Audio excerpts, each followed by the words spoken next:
साह्रै ठुलो केही नै नरोक्ने पनि भन्ने पनि एउटा आउटलुक छ। अनि सहकारीले साना साना हुन्, यिनीहरूमा पुँजी प्रविधि स्ट्रेन्थ छैन कि भन्ने खालको पनि कुनै कुनै सरकारवाला निकायहरूको बुझाइ पाएका छौँ। साना छन्, टेक्नोलोजी फ्रेन्डली छैनन्, स्किल मेन पावर छैनन् कि भन्ने खालको पनि कता कता बुझाइ छ। अब म यसमा अलिकति कहाँ जान्छु भने हामीले राष्ट्र ब्याङ्कमा पनि अप्रोच गरिरहेको, हामीले सहकारी विभागमा पनि अप्रोच गरिरहेको हुँदाखेरि यहाँ 3-4 वटा कुरामै कन्फ्लिक्ट छ। जस्तै म के भन्छु भने एउटा कानुनी जटिलताको बारेमा सहकारी ऐनको दफा तपाईलाई ठ्याक्कै भन्दाखेरि दफा 54 मा सहकारी ब्याङ्कले के काम गर्छ भन्दा चाहिँ योमा के भन्छ भने विद्युतीय उपकरण वा साधनको माध्यमबाट बचत लिन, भुक्तानी दिन र रकमान्तरण गर्न सक्छ भन्छ राष्ट्रिय सहकारी ब्याङ्कले। सहकारी ऐनले हामीलाई अधिकार दियो। त्यही ऐनको 140 ले के भन्छ भने अन्तर सहकारी कारोबार पनि गर्न सक्छौ है भन्छ, हैन? त्यही ऐनबाट बनेको नियमावलीको 80(4)(5) ले के भन्छ भने अन्तर सहकारी कारोबारमा सहकारी संस्थाहरूलाई मन्त्रालयले ब्याङ्कको भूमिका समेत निर्दिष्ट गरी यस्तै यस्तै भनेर चाहिँ मापदण्ड गर्नु भन्छ। भने कानुनी भ्यालिडेसन हुँदा भयो। अब अर्कोतिर के भनाइ भन्छ भन्दाखेरि नेपालको कानुनमा चाहिँ नेगोसिएबल इन्स्ट्रुमेन्ट एक्टको कुरा ल्याइन्छ कहिलेकाहीँ। अनि नेगोसिएबल इन्स्ट्रुमेन्ट एक्टमा गएर तपाईँले हेर्नुभयो भने के भन्छ भन्दा ब्याङ्क भनेपछि प्रचलित ब्याङ्क भन्छ। अनि ब्याङ्कले मात्रै चाहिँ के गर्न सक्छ भन्दा चेकहरू, यो कामहरू, ड्राफ्टहरू, भुक्तानी पाउने कामहरू गर्न सक्छ भन्छ। मैले अलिकति जोडेँ यसमा। राष्ट्र ब्याङ्क एक्टले के भन्छ भन्दा ब्याङ्क भनेको चाहिँ नेपालमा राष्ट्र ब्याङ्क मात्रै हो, अरू ब्याङ्क होइन। वाणिज्य ब्याङ्क भन्नु पर्यो कमर्सियल ब्याङ्कलाई, ब्याङ्क मात्रै भन्न पाइएन। ब्याङ्क भनेको राष्ट्र ब्याङ्क, वाणिज्य ब्याङ्क भनेको कमर्सियल ब्याङ्क, अरू सबै B class, C class, D class सहकारी पनि वित्तीय संस्थाभित्र पर्छ। राष्ट्र ब्याङ्क ऐन 2058 को 2 को 6 मा वित्तीय संस्था भन्नाले यदि जनताबाट डिपोजिट उठाउँछ फिड्युसरी क्यापेसिटीमा भने त्यहाँ वित्तीय संस्था पर्छ यो भन्छ। ब्याङ्क वित्तीय संस्थामा जसले कारोबार छ ती ब्याङ्क भनेर दिएको छैन, इजाजतवाला संस्था भनेर दिएको छ। अनि भुक्तानी तथा फर्जिट ऐन 2075 जुन 12 महिना 4 गते जारी भयो, त्यसमा चाहिँ के लेख्छ भन्नुहुन्छ भने आशय पत्र लिनुपर्ने भनेपछि भुक्तानी प्रणाली सञ्चालक भनेको पिएसओ वा भुक्तानी सेवा प्रदायक अथवा पिएसपी रूपमा काम गर्न चाहने व्यक्तिले दफा 6 बमोजिम कम्पनीले दर्ता गर भन्छ। सहकारी त कुरै गर्दैन उसले। भनेपछि मैले कहाँ भन्न खोजेको भने हाम्रो नेसनल पेमेन्ट स्ट्र्याटेजी, हाम्रो डिजिटाइजिङ फाइनान्सियल सेक्टर भन्ने कुरामा हाम्रो एक कता कता कुरो मिलिरहेको छैन क्या। हामी सबैजना एक ठाउँमा बस्ने आज जुन प्लेटफर्म बनाउनु भयो, मलाई के लाग्छ भने यो पछाडि चाहिँ सर्टेन मेजर्सहरू, सर्टेन कन्डिसनहरू जुन कुरा चाहिँ अरू पिएसओ अथवा पिएसपीले पुरा गर्छन्, त्यो पिएसओ अथवा पिएसपीले पुरा गर्ने सहकारीका निकायहरूले पनि भुक्तानी तथा फर्जिट ऐन अन्तर्गत जाने बाटो खोलिदिने र त्यो पिएसओको रूपमा काम गर्ने कामहरू दिने, अनि त्यस पछाडि नियमन रेगुलेसनको कामहरू गरियो भने चाहिँ मलाई लाग्छ सहकारीमा डिजिटाइजेसन गर्छन्। अलिकति यो ब्रोडर अडियन्सको लागि म के भन्न चाहन्छु भने अहिले सहकारी क्षेत्रमा हामी 74 को डाटा लिएर 300 अरबको कुरा गर्दैछौँ। सामान्यतः 500 देखि 600 अरब बचत परिचालन गर्छन्। यहाँ डिजिटाइजेसन छैन, फिजिकल क्यासको ट्रान्जेक्सन छ, जसले गर्दा राष्ट्र ब्याङ्कको पनि एउटा मोटोमा च्यालेन्ज भइरहेछ। एएमएल सीएफटी कम्प्लायन्सको इस्युले पनि अलिकति च्यालेन्ज देखिरहेको हुनाले अन्य कुरामा त्यस्तो रोकेको मैले देखेको छुइनँ। एउटा भुक्तानी तथा फर्जिट ऐनमा चाहिँ यो सहकारीले गर्न सक्दैन कि भन्ने खालको तरिकाले गरेको हुनाले अब हामी सबै नियमनकारी निकाय, हामी कन्सर्न स्टेक होल्डरले त्यसलाई चेन्ज गर्दै नेसनल पेमेन्ट प्लेटफर्ममा चाहिँ सहकारीलाई जोड्ने प्रयासमा जानुपर्छ। त्यसको लागि हामीले गर्नुपर्ने, सहकारी क्षेत्रबाट गर्नुपर्ने कुराहरूको लागि सहकारी क्षेत्र चाहिँ जहिले पनि तयार नै छ। हामी त्यस अनुसारले धेरै सिरिजमा हामीले कामहरू गरेका छौँ, छलफल गरेका छौँ, तर लिगल फ्रेमवर्क चाहिँ फ्रेन्डली नहुँदाखेरि चाहिँ हामीले दिन सकेनौँ। जसले गर्दा अहिले नेपालमा चाहिँ टोटल पपुलेसनकै हिसाबले हेर्दाखेरि 20-25% जति चाहिँ पपुलेसन हामी कहाँ छन्। त्यहाँ युजर फ्रेन्डली इन्टरनेट प्रयोग गर्ने, मोबाइल प्रयोग गर्ने मान्छेहरू पनि धेरै हामीसँग भएको हुनाले र त्यो डाटाले देखाएको हुनाले यसलाई सहकारीमा जोड्नको लागि बरु के रिक्वायरमेन्टमा हामी जान्छौँ, अलिकति लिगल हर्डरलाई चाहिँ यसरी म्यानेज गर्नुपर्छ होला जस्तो देख्छु म अहिले यहाँबाट।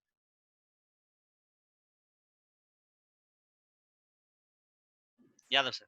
धन्यवाद सर। म निलेश सरका आउन चाहन्छु। निलेश सर सुन्दै हुनुहुन्छ? हजुर ठीक छ, सुन्दैछु हजुर, भन्नुस् न। तर अब हामीले यहाँ सहकारीमा डिजिटल ट्रान्जेक्सनको समस्या र यसका अपर्च्युनिटीहरूका बारेमा हामी छलफल गर्दैछौँ। सर, अब ब्याङ्क वित्तीय संस्थाको इलेक्ट्रोनिक चेक क्लियरेन्सबाट चाहिँ डिजिटल भुक्तानी सुरु गरेको कम्पनीको हेड हुनुहुन्छ। यसलाई चाहिँ अब सहकारीमा सरले देखे अपर्च्युनिटी के छ? अब ठुलो जनसमुदाय चाहिँ सहकारीमा आबद्ध भएको, तर त्यो क्षेत्र चाहिँ हाम्रो यो गेटवेमा चाहिँ छिर्न नसकेको कारणले चाहिँ अलिकति हाम्रो ठुलो ट्रान्जेक्सन चाहिँ हाम्रो यो डिजिटलाइजेसनमा हुने अपर्च्युनिटीबाट मिस भएको हो कि कसरी हेर्नु भएको छ? यो सहकारी क्षेत्रलाई चाहिँ तपाईँले कसरी हेर्नु भएको छ यो पोइन्ट अफ भ्यूबाट? यो सबैभन्दा पहिला त हाम्रो यो CJN ले जुन आजको यो समसामयिक विषयमा चाहिँ वेबिनार अर्गनाइज गर्नु भएको छ, त्यसको लागि म धन्यवाद दिन चाहन्छु। हामीले बेसिक अब हाम्रो NCHL को अब्जेक्टिभ वाइज पनि हामीले हेर्ने हो रहेछ भने चाहिँ नेपालमा जुन हाम्रो नेपाल राष्ट्र ब्याङ्क तथा नियमनकारी निकायले चाहिँ जुन नेसनल पेमेन्ट सिस्टमको अवधारणा अथवा चाहिँ पोलिसिजहरू लिएर आउनुहुन्छ, त्यसलाई चाहिँ एज एन इम्प्लिमेन्टेसन एजेन्सीको रूपमा चाहिँ हामीले अगाडि लिएर, सो हाम्रो ड्राइभिङ गाइडलाइन्स अथवा ड्राइभिङ प्रिन्सिपल भनेको नै जुन यो रेगुलेटरी पर्सपेक्टिभबाट जुन किसिमको डिरेक्सन नेसनल पेमेन्ट सिस्टमलाई चाहे त्यो हामीले सुरु गर्दाखेरि यो चेक भनौँ न फिजिकल इन्स्ट्रुमेन्टलाई अटोमेसन गर्ने काम होस्, अथवा त्यसपछि लगत्तै बिस्तारै हामीले चाहिँ अगाडि बढाउँदाखेरि चाहिँ नन पेपर बेस्ड इन्स्ट्रुमेन्ट्सहरू भनेर इन्टरब्याङ्क पेमेन्ट सिस्टम सुरु गऱ्यौँ, अथवा हामीले कनेक्ट आइपिएस भनेर चाहिँ रियल टाइम रिटेल पेमेन्ट सिस्टम्सहरू अल्टरनेट डेलिभरी च्यानलबाट गर्ने कामहरू पनि गऱ्यौँ, अथवा राष्ट्र ब्याङ्कले जुन आरटिजिएस लिएर आइसकेपछि त्यसलाई पनि ब्याङ्क वित्तीय संस्थानहरूमा जोड्नको लागि भनेर हाम्रो जुन इन्टरफेसिङहरू कनेक्ट आरटिजिएस, अथवा अहिले रिसेन्टली चाहिँ हामीले कम्प्लिट यो अलिकति टेक्निकल पर्सपेक्टिभबाट पनि हेर्ने हो रहेछ भने चाहिँ इन्टरफेसेसहरूको थ्रुबाट एपिआइजहरूको थ्रुबाट पनि हामीले चाहिँ कारोबारहरू चाहिँ गर्न सकिने गरिकन चाहिँ लार्ज स्केल पूर्वाधारहरू भनेर राष्ट्रिय स्तरको पूर्वाधारहरू चाहिँ विकास गर्ने, त्यसको सेटलमेन्ट क्लियरिङको गर्ने कामहरू हामीले गरिरहेछौँ। यो हामीले दिने सेवा भनेको चाहिँ कम्प्लिटली जति पनि हाम्रो सदस्य संस्थानहरू हुनुहुन्छ, जसमा चाहिँ हामीले ब्याङ्क वित्तीय संस्था ABC क्याटेगोरीको ब्याङ्क वित्तीय संस्थालाई चाहिँ हामीले डाइरेक्ट मेम्बर भनेर भन्छौँ, जसले चाहिँ सबै सिस्टम्सहरूको एक्सेस गर्छ, जसको चाहिँ राष्ट्र ब्याङ्कमा खाता पनि हुन्छ, जसमा हामीले सेटलमेन्ट क्लियरिङहरू गर्छौँ, र जसलाई चाहिँ कुनै न कुनै नियमनकारी निकायको थ्रुबाट चाहिँ त्यस्तो किसिमको फाइनेन्सियल इन्स्ट्रुमेन्ट्सहरू चाहिँ इस्यु गर्ने चाहिँ उहाँहरूलाई चाहिँ लिगल बेसिस चाहिँ हुन्छ भने।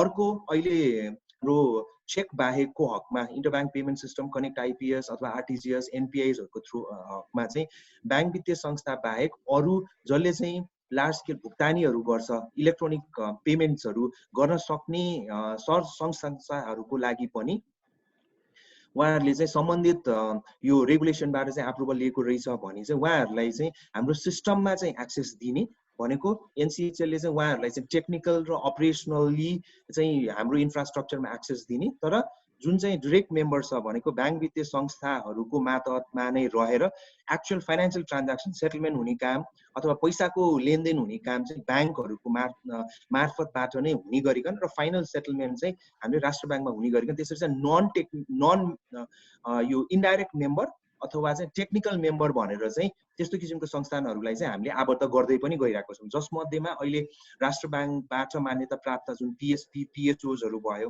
रेसिडेन्स कम्पनीजहरू भयो, इन्सुरेन्स कम्पनीजहरू भयो, त्यस्तो किसिमको सङ्घ संस्थाहरू र लार्ज कर्पोरेट्सहरूलाई पनि हामीले चाहिँ इन्डाइरेक्ट अथवा टेक्निकल मेम्बरमा लिएर आयो भने चाहिँ एक्चुअल डिजिटल पेमेन्ट्सहरू चाहिँ जहाँबाट इनिसिएट हुन्छ त्यसलाई नै हामीले चाहिँ प्रोसेसिङ गर्ने, क्लियरिङ गर्ने काम गऱ्यौँ भने चाहिँ लार्ज स्केल इम्प्याक्ट चाहिँ यो डिजिटल पेमेन्टको इकोसिस्टममा चाहिँ सहयोग गर्छ भन्ने उद्देश्य हो हाम्रो चाहिँ।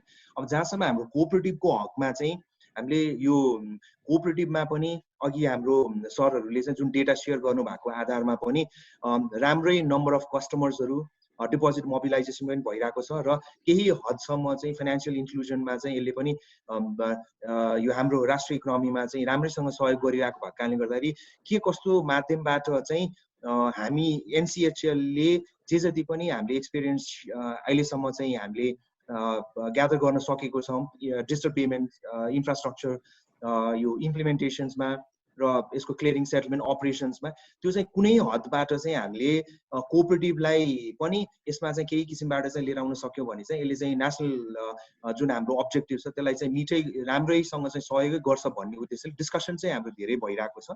तर NCHL को पर्सपेक्टिभबाट हामीले हेर्नु चाहिँ हामी चाहिँ नेसनल पेमेन्ट सिस्टम्सहरू चलाउने भएको कारणले गर्दाखेरि चाहिँ अब यसको डिफ्रेन्ट मोडल्सहरू हुन सक्ला, तर कोअपरेटिभ एज अ कोअपरेटिभलाई चाहिँ हामीले इन्फ्रास्ट्रक्चर एक्सेस दिनमा प्रब्लम भएन, तर हाम्रो चाहिँ मेन लिगल बेसिस अफ जुन हाम्रो कोअपरेटिभले चाहिँ डिजिटल पेमेन्ट्स कुन कुन इन्स्ट्रुमेन्ट्सहरू हो, तपाईँ चेक भयो, check, card, mobile banking, internet ब्याङ्किङहरू, त्यो लिगल बेसिसको क्ल्यारिटी भएको अवस्थामा चाहिँ हामीले इन्फ्रास्ट्रक्चरमा एक्सेस दिनलाई चाहिँ प्रब्लम नहोला। तर त्यो एक्सेस दिएको अवस्थामा पनि अब अपरेसनल मोडालिटिजहरूको केसमा पनि अब एनसिएचएले डिरेक्टली इन्डिभिजुअल कोअपरेटिभ्सहरूलाई एक्सेस दिन प्र्याक्टिकली पोसिबल पनि नहुन सक्ने पनि हुनसक्छ। त्यस्तो बेलामा चाहिँ मेबी हाम्रो कोअपरेटिभ्सहरूको पनि हाम्रो बुझाइअनुसार चाहिँ नेसनल इन्स्टिट्युसन्सहरू हुनुहुन्छ, नेप्सकन अथवा एनसिबिएल जस्तो किसिमको त्यस्तो किसिमको संस्थानहरूको माध्यमबाट, अथवा हाम्रो चाहिँ जुन लाइसेन्स प्राप्त ब्याङ्क वित्तीय संस्थानहरू छ उहाँहरूलाई चाहिँ राइड गरेर चाहिँ कोअपरेटिभ्सहरूले ट्रान्ज्याक्सन्स गराउन पनि सकिन्छ जस्तो लाग्छ। अब त्यो चाहिँ अब अलिकति हाम्रो लिगल बेसिस भनेर जुन अघि पनि हाम्रो बद्री सरले चाहिँ जुन एक्ट्सहरूको कुरा गर्नुभएको छ, त्यसमा एक्टमा क्लियरिटी चाहिँ नभएको, त्यो एक्टहरू चाहिँ क्लियर नभएको भन्दा पनि त्यसको चाहिँ एक्चुअल इम्प्लिमेन्टेसन प्रोसिडियर चाहिँ अब के हो त भन्ने कुरामा चाहिँ हामी अलिकति क्ल्यारिटी गर्न सक्यौँ भने चाहिँ यो जुन कोअपरेटिभ्सहरूलाई चाहिँ डिजिटल स्पेसमा लिएर जानको लागि चाहिँ त्यति गाह्रो चाहिँ नहोला। तर मैले एउटा पोइन्ट चाहिँ अर्को चाहिँ के चाहिँ थप्नु पर्ला अहिले भन्दाखेरि, जस्तो अहिले पनि हाम्रो कोअपरेटिभ डिफ्रेन्ट कोअपरेटिभ्सहरूले चाहिँ कार्ड पनि इस्यु गर्न थाल्नु भएको छ, मोबाइल ब्याङ्किङ पनि दिन थाल्नु भएको छ, क्युआर भनेर क्युआर पनि दिन थाल्नु भएको छ। तर यो चाहिँ अलिकति कसरी पनि हेर्नु पर्यो भन्दाखेरि यो डिजिटल पेमेन्टको केसमा चाहिँ हाम्रो नर्मल नन डिजिटल पेमेन्ट जस्तो क्यास ट्रान्ज्याक्सन जस्तो नभइकन यो चाहिँ बेसिकली हामीले खालि टेक्निकल्ली चाहिँ अलिकति हामीसँग मोबाइल ब्याङ्किङ छ अनि हाम्रो केही कोर ब्याङ्किङ सिस्टम्सहरू पनि अटोमेटेड भएर आइसकेको कोअपरेटिभ्सहरू जति पनि हुनुहुन्छ उहाँहरूले चाहिँ डिरेक्टली यो अल्टरनेट डेलिभरी च्यानल्सहरू खोलिँदाखेरि चाहिँ टेक्निकली चाहिँ ओके भए पनि यसको एउटा लिगल बेसिस, यसको रिस्क र कम्प्लायन्ससँग रिलेटेड र भोलि गएर चाहिँ केही गरी यो भनेको त म अब यही फिल्डमा बसेको कारणले गर्दा मैले चाहिँ यो बिजनेसको पर्सपेक्टिभबाट भन्दा पनि यो चाहिँ रिस्कको पर्सपेक्टिभबाट सबभन्दा पहिला हेरिनुपर्छ जस्तो लाग्छ। जुन लेभलको अहिले हाम्रो पार्टिसिपेन्ट्सहरू पनि हुनुहुन्छ अथवा यहाँ स्पिकर्सहरू पनि हुनुहुन्छ, रिस्क आइटमको रूपमा चाहिँ हेरेर हामीले भोलि गएर केही गरी त्यो टेक्निकल इन्स्ट्रुमेन्ट्सहरू इस्यु गर्दाखेरि लिगल बेसिस त क्लियर हुन नै पर्यो। तर केही गरी त्यसमा चाहिँ तलमाथि भएको अवस्थामा चाहिँ जिम्मेवारी कसले लिने हो भन्ने कुरा, किन भन्दाखेरि त्यो लार्ज डिपोजिट्स पनि भनिरहनु भएको छ, लार्ज नम्बर अफ कस्टमर्स कोअपरेटिभ्सहरूको मेम्बर्सहरू पनि उहाँहरूले युज गर्ने हो, उहाँहरूको पैसा चाहिँ तलमाथि भएको अवस्थामा चाहिँ हुन सक्ने ठाउँहरू के हो त्यो आइडेन्टिफाई हुनु पर्यो। र भएको अवस्थामा चाहिँ अब त्यो कोअपरेटिभले चाहिँ जिम्मा लिने हो कि मेम्बरले नै लिने हो कि उसको सिबिएसको भेन्डरले लिने हो कि अथवा इन्टिग्रेसन गर्नेले लिने हो कि अथवा जुन ब्याङ्कको थ्रुबाट यो कारोबार हुने छ त्यो उसले लिने हो भन्ने कुराको क्ल्यारिटी भएन भने चाहिँ भोलि केही गरी पनि तलमाथि भयो भने, किन भन्दा डिजिटल पेमेन्टको चाहिँ यो आउटब्रस्ट भनौँ अथवा चाहिँ यसको ग्रोथ चाहिँ एक्सपोनेन्सियल पनि हुन सक्छ। भएकोले त्यस्तो अवस्थामा चाहिँ हामी यो रेगुलेटरी र अब यो लेभलको नेसनल लेभलको इन्स्टिट्युसन्सहरू चाहिँ क्ल्यारिटी भएर चाहिँ अगाडि गयो भने चाहिँ यसलाई अब राम्रैसँग अगाडि लिएर जान सकिन्छ जस्तो लाग्छ। पोसिबिलिटी पनि छ both in terms of business र अब यो हाम्रो नेसनल प्रायोरिटीको हिसाबबाट पनि कोअपरेटिभ्सहरूले चाहिँ राम्रै सहयोग गर्ने जस्तो देख्छु। तर clarity in terms of legal basis, हाम्रो टेक्निकल र अपरेसनल पर्सपेक्टिभबाट पनि क्ल्यारिटी र रिस्कको पर्सपेक्टिभबाट पनि हामीले चाहिँ क्लियर भएर चाहिँ अगाडि गयो भने चाहिँ यसले चाहिँ राम्रो नै इम्प्याक्ट दिन्छ जस्तो लाग्छ मलाई चाहिँ। Yadav sir. Thank you sir, thank you. रजिस्ट्रारजी आउनु भएको छ खिला सर हामीसँग? म छु यादव सर। आउनु भएको छ सर, वेलकम गरेर। हजुर सर, सरलाई स्वागत छ। कतिखेर जोइन हुनुभयो सरले? सुन्दै हुनुहोला। धन्यवाद। म अलि ढिलो भएँ, क्षमा चाहन्छु। म सुनिराखेको छु। सर हामी आज यो भुक्तानी प्रणाली, विद्युतीय भुक्तानी प्रणाली सहकारीमा चाहिँ यसको सम्भावना र चुनौती विषयमा चाहिँ सरकारवालासँग छलफल गर्दैथ्यौँ। अब यहाँ धेरै कुराहरू सहकारी क्षेत्रको र एउटा सहकारी क्षेत्रको विषयमा कुरा गर्दाखेरि यसका लिगल फ्रेमवर्क र यसले यो अहिले सञ्चालन गर्दाखेरिका रिस्कका विषयहरू पनि उठे। अब केही सहकारीहरूले अहिले पनि विद्युतीय कारोबारहरू सुरु गरिसकेका छन्, अरू कुनै निजी ब्याङ्क वित्तीय संस्थाहरूको सहकार्यमा। यो विषयहरूलाई चाहिँ कसरी हेर्नु भएको छ र अबको दिनमा एउटा हाम्रो यो महामारी विपत्ति भए पनि यसले ल्याउने एउटा पोजिटिभ इफेक्ट भनौँ हाम्रो चाहिँ डिजिटल ट्रान्जेक्सनमा आम पब्लिकको चाहिँ चासो रुचि र यसप्रति आकर्षण पनि बढ्या छ, यसप्रति आकर्षित गर्ने अपर्च्युनिटी पनि हो। यसलाई चाहिँ सहकारी विभागले कसरी हेरेको छ? विभागले एक त अब विभागसँग अहिलेकै अवस्थामा सहकारीको ट्रान्जेक्सनलाई रेगुलेटेड गर्ने क्षमता छैन भनेर प्रश्न उठ्या बेला भोलि यो अर्को लेभलमा जाँदाखेरि प्रविधिमा आधारित रहेर चाहिँ सहकारीले सेवा दिने अवस्थामा विभागले त्यो रेगुलेट गर्न सक्ने क्षमतामा विभाग छ कि छैन? धन्यवाद यादवजी। सबै साथीहरुमा नमस्कार। म अलि ढिलो भएकोमा क्षमा चाहन्छु। मेरो आवाज ठिकै आइराखेको होला? ठीक छ सर। विशेष त म के अनुरोध गर्न चाहन्छु भने हरेक आँधीहरू अवसरका रूपमा रूपान्तरण हुन्छन्। त्यो नेपालको लागि जुन कोभिड-19 को इफेक्ट छ, यसले हामी बैंक, वित्तीय संस्था र पर्टिकुलरली कोअपरेटिभ सेक्टरमा यसलाई हामीले अवसरको रूपमा उपयोग गर्दै एउटा प्रविधिको उपयोग गर्ने दिशातर्फ यसलाई अभिमुख गर्न सकिन्छ। Number first.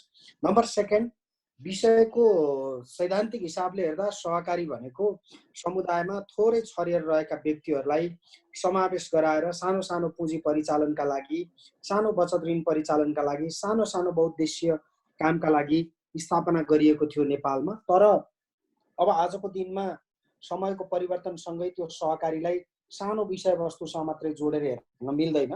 त्यसको लागि हामीले सहकारीलाई अलि डिटेल्स वेमा अलि इनलार्ज गरेर अगाडि बढ्नुपर्ने हुन्छ। त्यसको लागि जतिपय सहकारीहरूले आजको दिनमा एटिएम युज गर्नु भएको छ, कतिपय सहकारीहरूले क्युआर कोड मार्फत पेमेन्ट सिस्टम सुरु गर्नु भएको छ, कतिपय सहकारीहरूले वालेट ई-वालेट सिस्टम सुरु गर्नु भएको छ। यसका लागि हाम्रा अहिले विद्यमान सहकारी ऐन, नियमावली, कार्यविधिहरू पनि त्यति सहज र सजिला छैनन्। तर अब हामी हिजोको त्यो 25 जना मान्छेले झोलामा बोकेर चलाउने सहकारीको कन्सेप्टबाट अगाडि बढ्यौं भने हामी जुन संविधानले परिलक्षित गरेको 3 खम्बे अर्थनीतिको गन्तव्य छ, जुन समृद्धि हासिल गर्ने राष्ट्रिय लक्ष्य छ, त्यसलाई भेट्न सक्दैनौँ। त्यसैले सहकारीलाई अब मोडर्नाइज गर्नै पर्छ, आईटी फ्रेन्डली बनाउनै पर्छ। अनि त्यसको लागि अब अहिलेको यो कोभिड-19 को इफेक्ट पछि एउटा बहस सुरु भएको छ। यहाँहरूलाई म निवेदन गरौँ, सार्वजनिक प्रशासनको क्षेत्रमा क्रियाशील निजामती सेवाको एउटा टिम मेम्बर भएको नाताले म अनुरोध गर्छु, भर्खरै लोकसेवा आयोगले अब नयाँ कर्मचारीहरू पदपूर्ति गर्नु नपर्ने भनेर नेपाल सरकारले निर्णय गर्यो। यसको कारण के थियो भने यो कोभिड-19 को इफेक्टको बीच जति पनि कार्यालयहरू रन गरियो, थोरै स्टाफले चल्दो रहेछ त। हामीले जति स्टाफहरू बोकिराखेका छौँ त्यो सबै जनशक्ति बोकिराख्नुपर्ने जरुरी त रहेनछ। त्यसैले अब नयाँ ओएनएम सर्वेमा जाउँ। त्यसका लागि अहिले नै पदपूर्ति प्रक्रियालाई केही समयका लागि स्थगित गरौँ भन्ने दिशामा नेपाल सरकार अगाडि बढेको छ भने अबका दिनमा बैंक, वित्तीय संस्थामा जति कर्मचारीहरू, मेन पावरहरू हायर गरेर सर्भिस डेलिभरी गरिराखिएको थियो, अब प्रविधि मैत्री गराउने हो, अब टेक्नोलोजीले रुल गर्ने हो, गाइड गर्ने हो, सपोर्ट गर्ने हो। अब मान्छे मात्रै फिजिकल्ली उठाएर गेटमा गार्डलाई सलाममै ठोकाएर रिसेप्सनमा 2 जना मान्छेलाई राखेरै अफिसहरू रन गर्नुपर्छ भन्ने वे भन्दा अब हामी फरक ढङ्गले अगाडि बढेका छौँ। अब यो कोभिड-19 र यो लकडाउनले हामीलाई यो कुरा सिकाएको पनि छ। त्यसैले अब सहकारी क्षेत्रमा पनि अब झोला बोकेर घर घरमा धाउने सहकारी होइन, आफ्नो डिपोजिट क्युआर कोड मार्फत ट्रान्सफर गर्ने हो। अब सहकारीहरूले पनि ई कोअपरेटिभहरू सञ्चालन गर्ने हो। त्यो दिशामा हामी अगाडि बढ्नै पर्छ। र महत्त्वपूर्ण कुरा के हो भने हेर्नुहोस्, समयभन्दा बलवान कोही पनि छैन जसले समयलाई चिन्न सक्छ र समयअनुसार अगाडि बढ्न सक्छ। चाहे त्यो सरकार होस्, चाहे त्यो सरकारी प्रशासन होस्, चाहे त्यो रेगुलेटिङ एजेन्सी होस्, अथवा जो अपरेसनमा जाने एजेन्सी होस्, यी सबैले समयलाई चिनेर प्रविधि मैत्री हुन सक्यो भने मात्रै उनीहरूको जीवन सम्भव छ।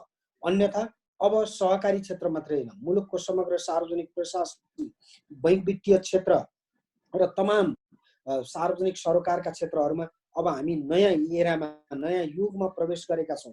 कोभिडले हामी जस्तो मुलुकका लागि तुलनात्मक हिसाबले समृद्ध र ठुला अर्थतन्त्रमा पार्ने प्रभाव भन्दा हामीमा पार्ने प्रभाव कम हुन्छ र यसले हाम्रा लागि उत्तिकै अवसर पनि ल्याएको छ। त्यसैले अब हामी एज अ कोअपरेटिभ रेगुलेटरको हिसाबले पनि मैले यहाँहरूलाई के अनुरोध गर्न चाहन्छु भने अब हामी हिजोको धरनामा बसेर सहकारीले चेक जारी गर्न पाउँदैन, भुक्तानी पूर्जा मात्रै जारी गर्ने हो भनेर, अब सहकारीले झोलाबाट थुक लाएर नोट गनेर वितरण गर्नुपर्छ भनेर हामी गन्तव्यमा पुग्दैनौँ। अब हामीले देश गाइड गर्ने भनेको मूल कानुनले हो। मूल कानुनले जे कुरा भनेको छ त्यो कुरा हासिल गर्नका लागि अब हामी डिजिटाइज गर्नै पर्छ, प्रविधि मैत्री हुनै पर्छ। त्यसका लागि हामीसँग क्यापासिटी नहुन सक्छ। यादवजीले एउटा गम्भीर प्रश्न उठाउनु भयो। मैले भन्छु भन्दा त तपाईले हामीलाई आरोप पनि लगाउनु भयो। अबको कोअपरेटिभलाई गभर्न गर्नका लागि, रेगुलेट गर्नका लागि कोअपरेटिभ डिपार्टमेन्टसँग त्यो खालको मेन पावर, त्यो खालको स्किल, त्यो खालको सिस्टम छ कि छैन भन्नुभयो यादवजी। विशेष त कतिजना मान्छे छन् भन्ने कुराले आजको दिनमा अर्थ राख्दैन। अब आजको दिनमा अर्थ राख्ने भनेको कतिजना मान्छे छन् भन्दा पनि आजको दिनमा सिस्टम कस्तो छ, अब सिस्टमले गाइड गर्ने हो, सिस्टमले रुल गर्ने हो। त्यसैले हामी अब कतिजना भनेर हेड काउन्ट गरेर भन्दा पनि सिस्टम डेभलप गरेर अगाडि बढ्ने हो। म यहाँहरूलाई अनुरोध गर्छु, अबको कोअपरेटिभ डिपार्टमेन्ट टोटल्ली डिजिटाइज हुन्छ। हामीले आर्थिक वर्ष 2077-78 मा अब कोअपरेटिभ डिपार्टमेन्टमा मैले पठाएको चिठी हरायो भनेर तपाईँलाई भौतारिने अवस्था आउन दिँदैनौँ। त्यसको सुरुवात सहकारी विभागबाट हुँदैछ र म यहाँहरूलाई इन्स्योर गराउन चाहन्छु।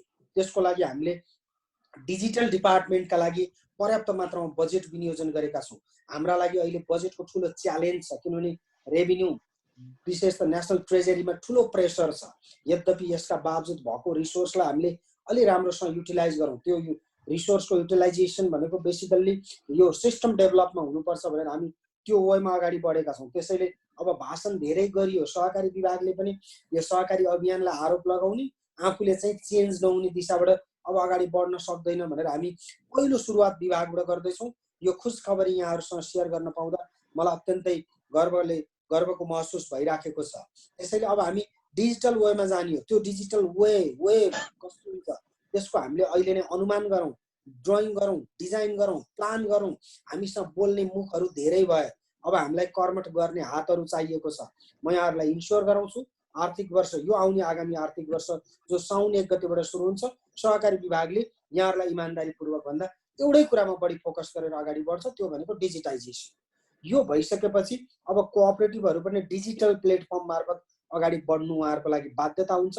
अब हामी हिजोको जुन म्यानेजमेन्ट इन्फर्मेसन सिस्टममा डाटा इन्ट्री भएन भनेर गुनासो गरेर अब त्यसैमा तालिम दिएर सहकारी पत्रकार समाजले कोपमिसको सान्दर्भिकता भनेर अन्तर्क्रिया गरेर अगाडि बढ्ने दिन गइसक्यो। अब हामी एक स्टेप अगाडि बढ्नु पर्नेछ। एक स्टेप अगाडि बढ्नका लागि समयले माग गरेको छ। अत्यन्तै सान्दर्भिक इस्युहरू उठाउनु भएको छ। यसका लागि कन्सर्न एजेन्सीहरूको जिम्मेवार पदाधिकारीहरू तपाईँहरूले उपस्थित गराउनु भएको छ। यो एउटा राम्रो अवसर हो, सुरुवात हो। तपाईँहरूका सुझावहरू, तपाईँहरूका सल्लाहहरू, यो विशेष त कन्सर्न एजेन्सीहरूका छलफल र अन्तर्क्रिया फिडब्याक पछि हामी सही दिशामा अगाडि बढ्न सक्छौँ। म यहाँहरूलाई यो कुरा इन्स्योर गर्दै बाँकी यादवजी अरू कुरा अगाडि बढाउँदै गयो। सर एउटा सप्लिमेन्ट्री क्वेसन सरलाई थप्नु पर्यो। जुन अब सहकारी ऐन 74ले गरिसक्यो व्यवस्था र यो चाहिँ यसलाई कार्यान्वयन गर्ने हातमा सरको हातमा छ। जुन इन्टर कोअपरेटिभ चेक क्लियरेन्सको व्यवस्था हाम्रो सहकारी ऐन 74 मा गरियो, तर त्यसका कार्यविधिहरू नआउँदाखेरि, नियावली कार्यविधि नआउँदाखेरि त्यो अगाडि बढ्न सकेका छैन। अब अहिले अवसर पनि हो, त्यसमा प्रेसर पनि छ। यो चाहिँ कहिलेसम्म आउँछ र कहिलेबाट लागू हुन्छ, सरले के भन्न चाहनुहुन्छ? विशेष गरेर हामी केही कार्यविधिहरू बनाइसकेका छौँ, केही कार्यविधिहरू अन्तिम चरणमा पनि छन्, हामी जारी गर्ने दिशामा पनि छौँ। यो बिचको लकडाउनले अलिकता केही असर गरेको कारणले हामीले त्यसलाई समयमै अगाडि बढाउन पनि सकेनौँ। तर एउटा दुईटा कुरा ऐनले धेरै कुराहरू सहजीकरण गरेको छ। यो वास्तवमा के हो भने नेपालीमा उखान छ, नाच्न नजान्ने आँगन टेढो भने जस्तो ऐनमा यो छैन र त्यो छैन भनेर हामीले धेरै कामहरू रोकिराखेका छौँ। अब ऐन त मुलुकमा संविधानहरू परिवर्तन भएका धेरै उदाहरणहरू छन् भनेपछि हाम्रा लागि केही चिजहरूले पनि त्यस्तो ठुलो अप्ठ्यारो पार्न सक्दैन। मलाई विश्वास छ यो गर्नुपर्छ भन्ने राष्ट्रिय आकांक्षा हासिल गर्नका लागि, तपाईँ हाम्रो भावनालाई मूर्त रूप दिनका लागि कानुनमा भएका जटिलताहरूलाई सहजीकरण गर्दै तत्काल जारी गर्नुपर्ने कार्यविधिहरू जारी गर्दै अगाडि बढ्छौँ। यसका लागि हामीले विशेष त अन्तर सहकारी कारोबार लगायतको कार्यविधि जारी गरेर यो लकडाउन सुरु हुनु अगाडि हामीले पब्लिकली इन्ट्रेक्सन पनि गरेका थियौँ। तपाईँहरू पनि त्यहाँ उपस्थित हुनुहुन्थ्यो। त्यसमा हामी यसको सरकारवाला एजेन्सीहरूबाट फिडब्याकहरू पनि लिँदैछौँ। यो कुरा अगाडि बढ्छन् र अरू जे कुराले बाटो अगाडि बढ्नका लागि, डिजिटाइज गर्नका लागि अवरोध पुर्याउँछन्, ती अवरोधहरू पन्छाउँदै अगाडि बढ्छौँ हामी। धन्यवाद सर। यहाँ बद्री सर हुनुहुन्छ?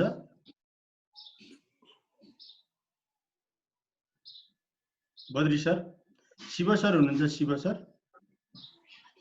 यादव सर सरसँग एउटा सप्लिमेन्ट क्वेसन राखेर म राष्ट्र ब्याङ्कको सरसँग जान चाहन्छु। जुन अहिले यो छलफल चल्दै गर्दाखेरि उठ्या रिस्कको कुरा चाहिँ उठ्या छ हैन। अहिले हाम्रा साकोसहरूले जसले चाहिँ एटिएम कार्ड जारी गरिरहेछन्, एसएमएस ब्याङ्किङको सेवा दिइरहेछन्, तिनीहरूलाई चाहिँ अब उनीहरूलाई प्रोपर लिगल फ्रेमवर्क हाम्रो ब्याकअप नभइकन चाहिँ उनीहरूले यो सर्भिस दिइरहँदाखेरि चाहिँ रिस्कको पर्सपेक्टिभबाट हेर्दा चाहिँ कस्तो पाउनु भएको छ? उनीहरूको सर्भिस डेलिभरी र त्यसमा चाहिँ रिस्कको पाटो हेर्दाखेरि कस्तो पाउनु भएको छ? धन्यवाद यादव सर। कति धेरै विषयहरू त रजिस्ट्रार सरले राखिसक्नु भएको छ। मैले एक दुईवटा कुरा जोड्न चाहन्छु। सर्वप्रथम डिजिटाइजेसन अफ सर्भिसेस भन्ने बित्तिकै विशेष गरी वित्तीय सेवाहरूलाई डिजिटाइजेसन गर्ने भन्ने बुझिन्छ र नेपालमा मलाई लाग्छ मैले धेरै अध्ययन नगरेको पनि हुनसक्छ कतिपय ऐनहरू सम्पत्ति शुद्धिकरण ऐनमा भन्दा बाहेक अन्त बैंक तथा वित्तीय संस्था भन्नाले सहकारीहरू जनाउँदैन। करेक्सन गर्नु होला अरू वक्ताहरूले पनि। र वित्तीय संस्था भन्नेको परिभाषाभित्र नपर्ने बित्तिकै हामी त्यो च्यानलबाट छिर्न सकेनौँ भनेको मतलब मैले पुरानो कुरा एउटा गर्छु, प्लग एन्ड प्ले भन्ने एउटा सिस्टम हुन्छ। हामीले मोबाइल किनेर ल्याएपछि बजारबाट जुनसुकै ब्रान्डको मोबाइल किनेर ल्याउँछौँ, ल्याएपछि हाम्रो आफ्नो सिम कार्ड राख्ने बित्तिकै एनपिसीसँग होस् अथवा एनसेलसँग होस् अथवा कुनै पनि मोबाइल सर्भिस प्रोभाइडरहरूसँग कनेक्ट हुन्छ र त्यसले कल इन्कमिङ आउटगोइङ गर्छ। त्यस्तो सिस्टम अहिले सहकारीमा छैन। त्यो भनेको के हो भने digital payment, national payment gateway अथवा नेसनल पेमेन्ट पोलिसी अथवा कसरी जान सक्ने भन्ने स्थिति छैन। यसमा धेरै चुनौतीहरू छन्। अघि सेयर भइसक्यो, सहकारी ब्याङ्कको सिओ सरले पनि भनिसक्नु भएको छ। हामी सहकारी क्षेत्र डिजिटल पेमेन्ट सिस्टममा त्यति सजिलै जान सक्ने गरेको अवस्था छैन। कुनलाई साथै लिएर जाने, जोडेर जाने, अगाडि जाने आफ्नो ठाउँमा होला। र अर्को कुरो सहकारी संस्थाहरूले जारी गर्ने, सहकारी ब्याङ्कको सिओले पनि अहिले भन्नुहुन्छ होला, एनसिएचएलले रिकगनाइज गर्ने लेभलको डकुमेन्ट छैन अथवा डकुमेन्ट भनेको चेकहरू त्यसरी रिकगनाइज हुन्छ जस्तो लाग्दैन। र अहिले जति सहकारी संस्थाहरूले आफ्नो एटिएमको कार्ड बनाएका छन्, डेबिट कार्ड, ती डेबिट कार्ड पनि सहकारी संस्थाको आफ्नो नाममा प्रिन्ट गरे पनि त्यसलाई रिकगनाइज हुँदैन, कुनै एउटा ब्याङ्कको एसिस्टेन्स लिएर गइरहेको छ।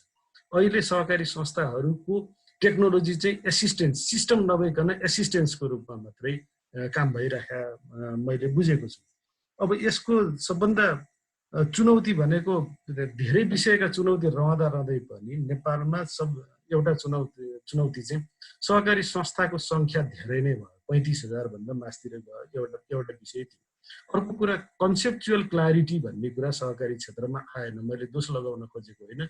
फाइनेन्सियल कोअपरेटिभ कुन हो, नन फाइनेन्सियल कोअपरेटिभहरू कुन हो, त्यसरी क्लियरली छुट्टिएर गएको स्थिति हो भने डिजिटल फाइनेन्सियल सर्भिसहरूमा क्ल्यारिटी ल्याउन, सिस्टममा लैजान धेरै सजिलो हुन्थ्यो। अब अहिले त म सुन्छु सबै सहकारी संस्थाहरूले बचत गर्न पाउनुपर्ने, ऋण लगानी गर्न पाउनुपर्ने त्यस्ता छलफलहरू बहसहरू गरिरहेका छन्। म त्योतर्फ जान्न, रेगुलेटरहरूले यो कुराहरू गर्नु। म अलिकति सेयरिङ गर्न चाहन्छु।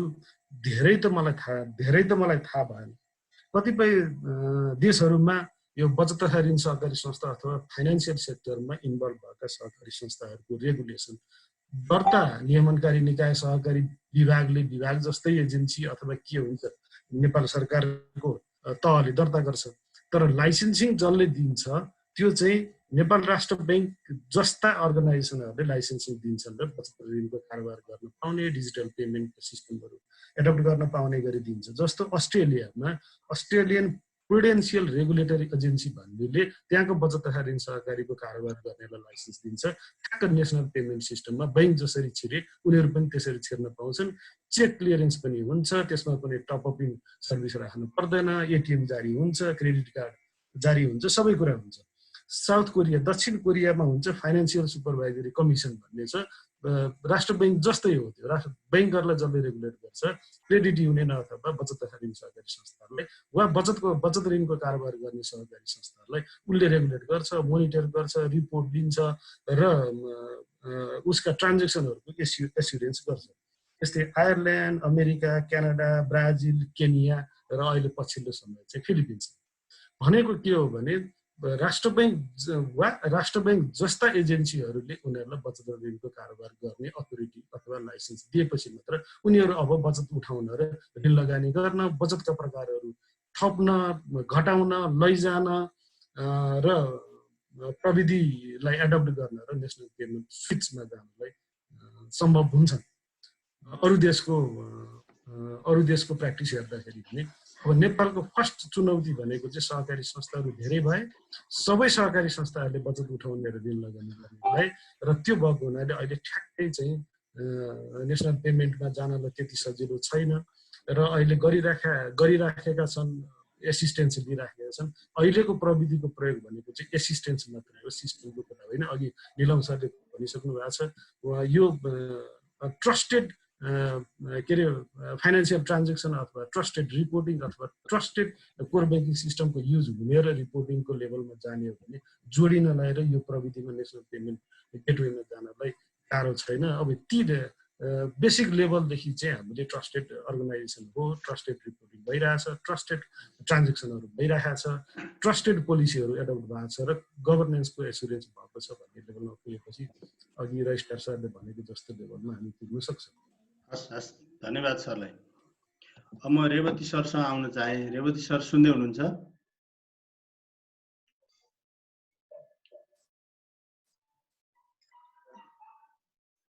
रेवती सर? हजुर, सुन्दै हुनुहुन्छ? सुन्दैछु सर। अब अघिदेखि सर हामीसँग लाइनमै जोडिरहनु भएको छ। सरले हाम्रो छलफलहरू सुनिरहनु भएको छ। सहकारी क्षेत्र र भुक्तानी सेवा प्रदायक एनसिएचएलको कुरा पनि सुन्नुभयो। अब सर, राष्ट्र ब्याङ्कले भुक्तानी फर्च्युट गर्ने ऐन नियावली दुईटै जारी गरेर यो क्षेत्रलाई अहिले अलि अलग तरिकाले व्यवस्थित गर्न खोजिरहेको छ पछिल्लो समयमा र हरेक यो सम्बन्धी कारोबार गर्ने संस्थाहरूलाई रेगुलेट पनि गर्न खोजिरहेको छ। यो सन्दर्भमा सरलाई म दुईटा प्रसङ्ग जोड्न चाहन्छु। एउटा चाहिँ अब अहिले यो महामारी पछि जसरी ब्याङ्क वित्तीय संस्थाले विद्युतीय कारोबार, विद्युतीय भुक्तानीलाई चाहिँ प्रोत्साहन गर्नलाई जुन स्ट्राटेजी लिए, त्यसले चाहिँ हाम्रो यो सेक्टरमा कस्तो उपलब्धि हासिल भयो, एउटा ओभरअल सरले त्यो भनिदिनु होला। अर्को चाहिँ ठुलो ट्रान्जेक्सन हुने सहकारी क्षेत्रलाई चाहिँ यो ऐनले अथवा यो विभागले या राष्ट्र ब्याङ्कले किन चिनेन, किन व्यवस्था गर्यो, त्यो दुईटा विषयमा सरले भनिदिनु होला। हस्, धन्यवाद सर। त्यसपछि सबै हाम्रा वक्ता साथीहरू प्लस हाम्रो यो च्याटमा चाहिँ सहभागी हुने साथीहरू सबैले म नमस्कार गर्न चाहन्छु। वास्तवमा अत्यन्तै समसामयिक कुराहरू राख्नुभयो, म खुसी पनि छु मलाई पनि सहभागी गराउनु भएकोमा। अहिले डिजिटल पेमेन्टको कारोबार आइसकेपछि अथवा हामी यो कोभिड-19 लागू भइसकेपछिको म अलिकति कुरा गरौँ, अत्यन्तै उत्साहप्रद छ। अहिले हाम्रो चाहिँ सहभागिताको कुरा गर्दाखेरि र यसको खर्चको प्याटर्न हेर्दाखेरि पनि स्पेसल्ली खर्चको कुन सेक्टरमा खर्च भएको छ भनेर चाहिँ हामी एनालाइज गर्न सक्ने अवस्थामा चाहिँ छैनौँ, किनभने सबै डिटेलहरू आइ नसक्यो र कहाँनिर कसरी खर्च भयो भनेर ती विभिन्न खालका चाहिँ हाम्रो पिएसओहरूको चाहिँ विवरणहरू अथवा पस मेसिनको विवरणहरू चाहिँ टोटल नआइसकेको कारणले म अहिले त्यतातिर कुरा गर्दिनँ। तर अहिले हामी चाहिँ देख्छौँ, हामी आइदर चाहिँ लकडाउनको पिरियडमा पनि आइदर क्लियरिङ हाउसको कारोबार होस्, आइदर आरटिजिएसको कारोबार होस्, मोबाइल वालेटको कारोबार होस् वा एटिएमको कुराहरू, एटिएमबाट भएको कारोबारहरू हामी हेरौँ भनेदेखि अत्यन्तै उत्साहप्रद छ। अत्यन्तै उत्साहप्रद सबै गतिविधिहरू ठप्प हुँदाखेरि पनि यो सेक्टरमा अहिले हुने खर्च भनेको डेली एसेन्सियलको लागि हो। अरू धेरैतिर खर्च भएको छैन। जनरली बाँच्नको लागि आधारभूत क्षेत्रहरूमा चाहिँ भएको खर्चहरू हेर्दाखेरि पनि यतातिरको सेक्टरको चाहिँ उपयोगिता अत्यन्तै बढी छ र धेरैभन्दा धेरै मान्छेहरू चाहिँ अहिले यो डिजिटल पेमेन्टमा चाहिँ आबद्ध हुनको लागि चाहिँ उत्साहित भएको। कतिपयले त डिजिटल पेमेन्टको कारोबार गर्न नपाएको कारणले गर्दाखेरि यो लकडाउनमा विभिन्न खालको समस्या भएको, त्यस कारणले गर्दाखेरि यो चाहिँ बाटो अथवा चाहिँ यो अप्ठ्यारो फुकाइदिनको लागि पनि अनुरोध गरेर लटअप खालका चाहिँ इन्फर्मेसनहरू, मेसेजहरू हामीलाई चाहिँ सेयर गरेको अवस्था छ। त्यति भइसकेपछि अहिलेको कारोबारको सन्दर्भमा कुराकानी गर्दाखेरि टोटल चाहिँ देशै अब ठप्प भइरहेको अवस्थामा पनि हामी आरटिजिएसको कारोबार वा चाहिँ क्लियरिङ हाउसको कारोबार वा मोबाइल ब्याङ्किङको कारोबार, एटिएमको कारोबारहरू अत्यन्तै उत्साहप्रद छ र यो चाहिँ त्यसको करिब 50% भन्दा बढी कारोबार रेगुलर कारोबार भन्दा 50% जतिको कारोबार चाहिँ अहिले भइरहेको बेला म यहाँलाई निवेदन गर्न चाहे। यो एउटा पहिलो सेक्टरको तपाईँले उठाउनु भएको क्वेसन हो। अब नेपालको ब्याङ्किङ सेक्टर अथवा नेपालको पेमेन्ट सेक्टर भनेको जनरली ब्याङ्क लिड मोडेल हो, यसमा विवादै छैन। हामीले जेसुकै कुरा गरे पनि हामी ब्याङ्क वित्तीय संस्थाहरूको शाखाको कुरा गरौँ अथवा चाहिँ बिएलबीको कुराहरू गरौँ वा चाहिँ ब्याङ्कको ब्रान्चेसहरूको कुरा गरौँ र यसका चाहिँ खातावालाको कुरा गरौँ, लोनीको कुरा गरौँ, त्यस कारणले हामी यसलाई चाहिँ ब्याङ्क लिड मोडेल हो। नेपालको पेमेन्ट सिस्टम भनेको ब्याङ्क लिड मोडेल हो यहाँनिर। तर ब्याङ्कले मात्रै सबैलाई सहभागिता गराउन सक्दैन भन्नेमा पनि दुविधा छैन। भर्खरै हाम्रो चाहिँ मेरोभन्दा अगाडिका वक्ता साथीहरूले पनि धेरै कुराहरू राख्नुभयो, सहकारी ब्याङ्कको साथीले पनि कुराकानीहरू राख्नुभयो। के छ त भनेर भन्दाखेरि हामीले सहकारी सेक्टरलाई चाहिँ सँगसँगै लान नखोजेको होइन, राष्ट्र ब्याङ्कले पनि सँगै लान खोजिरहेछ, सँगै लान खोजिरहेको हो। तर के छ भनेदेखि हामी आइदर नेगोसिएबल इन्स्ट्रुमेन्ट एक्टको कुरा गरौँ, त्यहाँनिर चेकको कुराहरू आउँछ। हामी सुरक्षा र प्रभावकारितालाई सँगसँगै लानुपर्ने हुन्छ। सहकारीहरूले त्यो खालको सुरक्षा व्यवस्था अप्नाएर चेक जारी गर्न सक्ने हैसियत राख्छन् कि राख्दैनन्, पहिलो कुरा त्यहाँनिर हामी कुराकानी गरौँ सहकारीको सङ्ख्या। किनभनेदेखि हाम्रो मुख्य एजेन्डा भनेको सुरक्षा र प्रभावकारिता, हामी दुईटा कुराहरू हेर्छौँ, इफिसियन्ट र सेक्युरिटी। त्यस कारणले एमआइसिआर चेकहरू जारी गर्ने हैसियतहरू उनीहरूले राख्छन् कि राख्दैनन्, पहिलो कुरा त्यो। यदि राख्छन् भनेदेखि भोलिका दिनहरूमा नेगोसिएबल इन्स्ट्रुमेन्ट एक्टमा पनि परिमार्जन गरेर जान सकिन्छ। बचत तथा ऋणको कारोबार गर्ने सहकारी र अन्य सहकारीहरूको बिचमा पहिलो सेग्रिगेट हुनुपर्छ।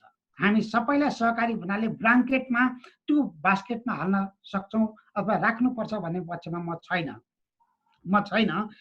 तर दोस्रो चरणमा चाहिँ हामी के गर्न सक्छौँ भनेदेखि यिनीहरूलाई चाहिँ छुट्याइसकेपछि हामी पिएचपीको लाइसेन्सको कुरा पनि अगाडि बढाउन सक्छौँ। भोलि हामी अलिकति यहाँनिर डिस्टर्बेन्स आए जस्तो म देख्छु, के कसो छ मलाई करेक्ट गर्नु होला, यहाँनिर मलाई घचघचाउनु होला। अब एउटा कुरा हामी सुरक्षाको कुरा गरौँ, एमआइसिआरको चेकको कुराहरू वा क्लियरिङ हाउसमा चाहिँ आबद्ध हुने कुराहरू गऱ्यौँ भनेदेखि दोस्रो लाइसेन्सिङको कुरा गर्न सक्छौँ हामीले।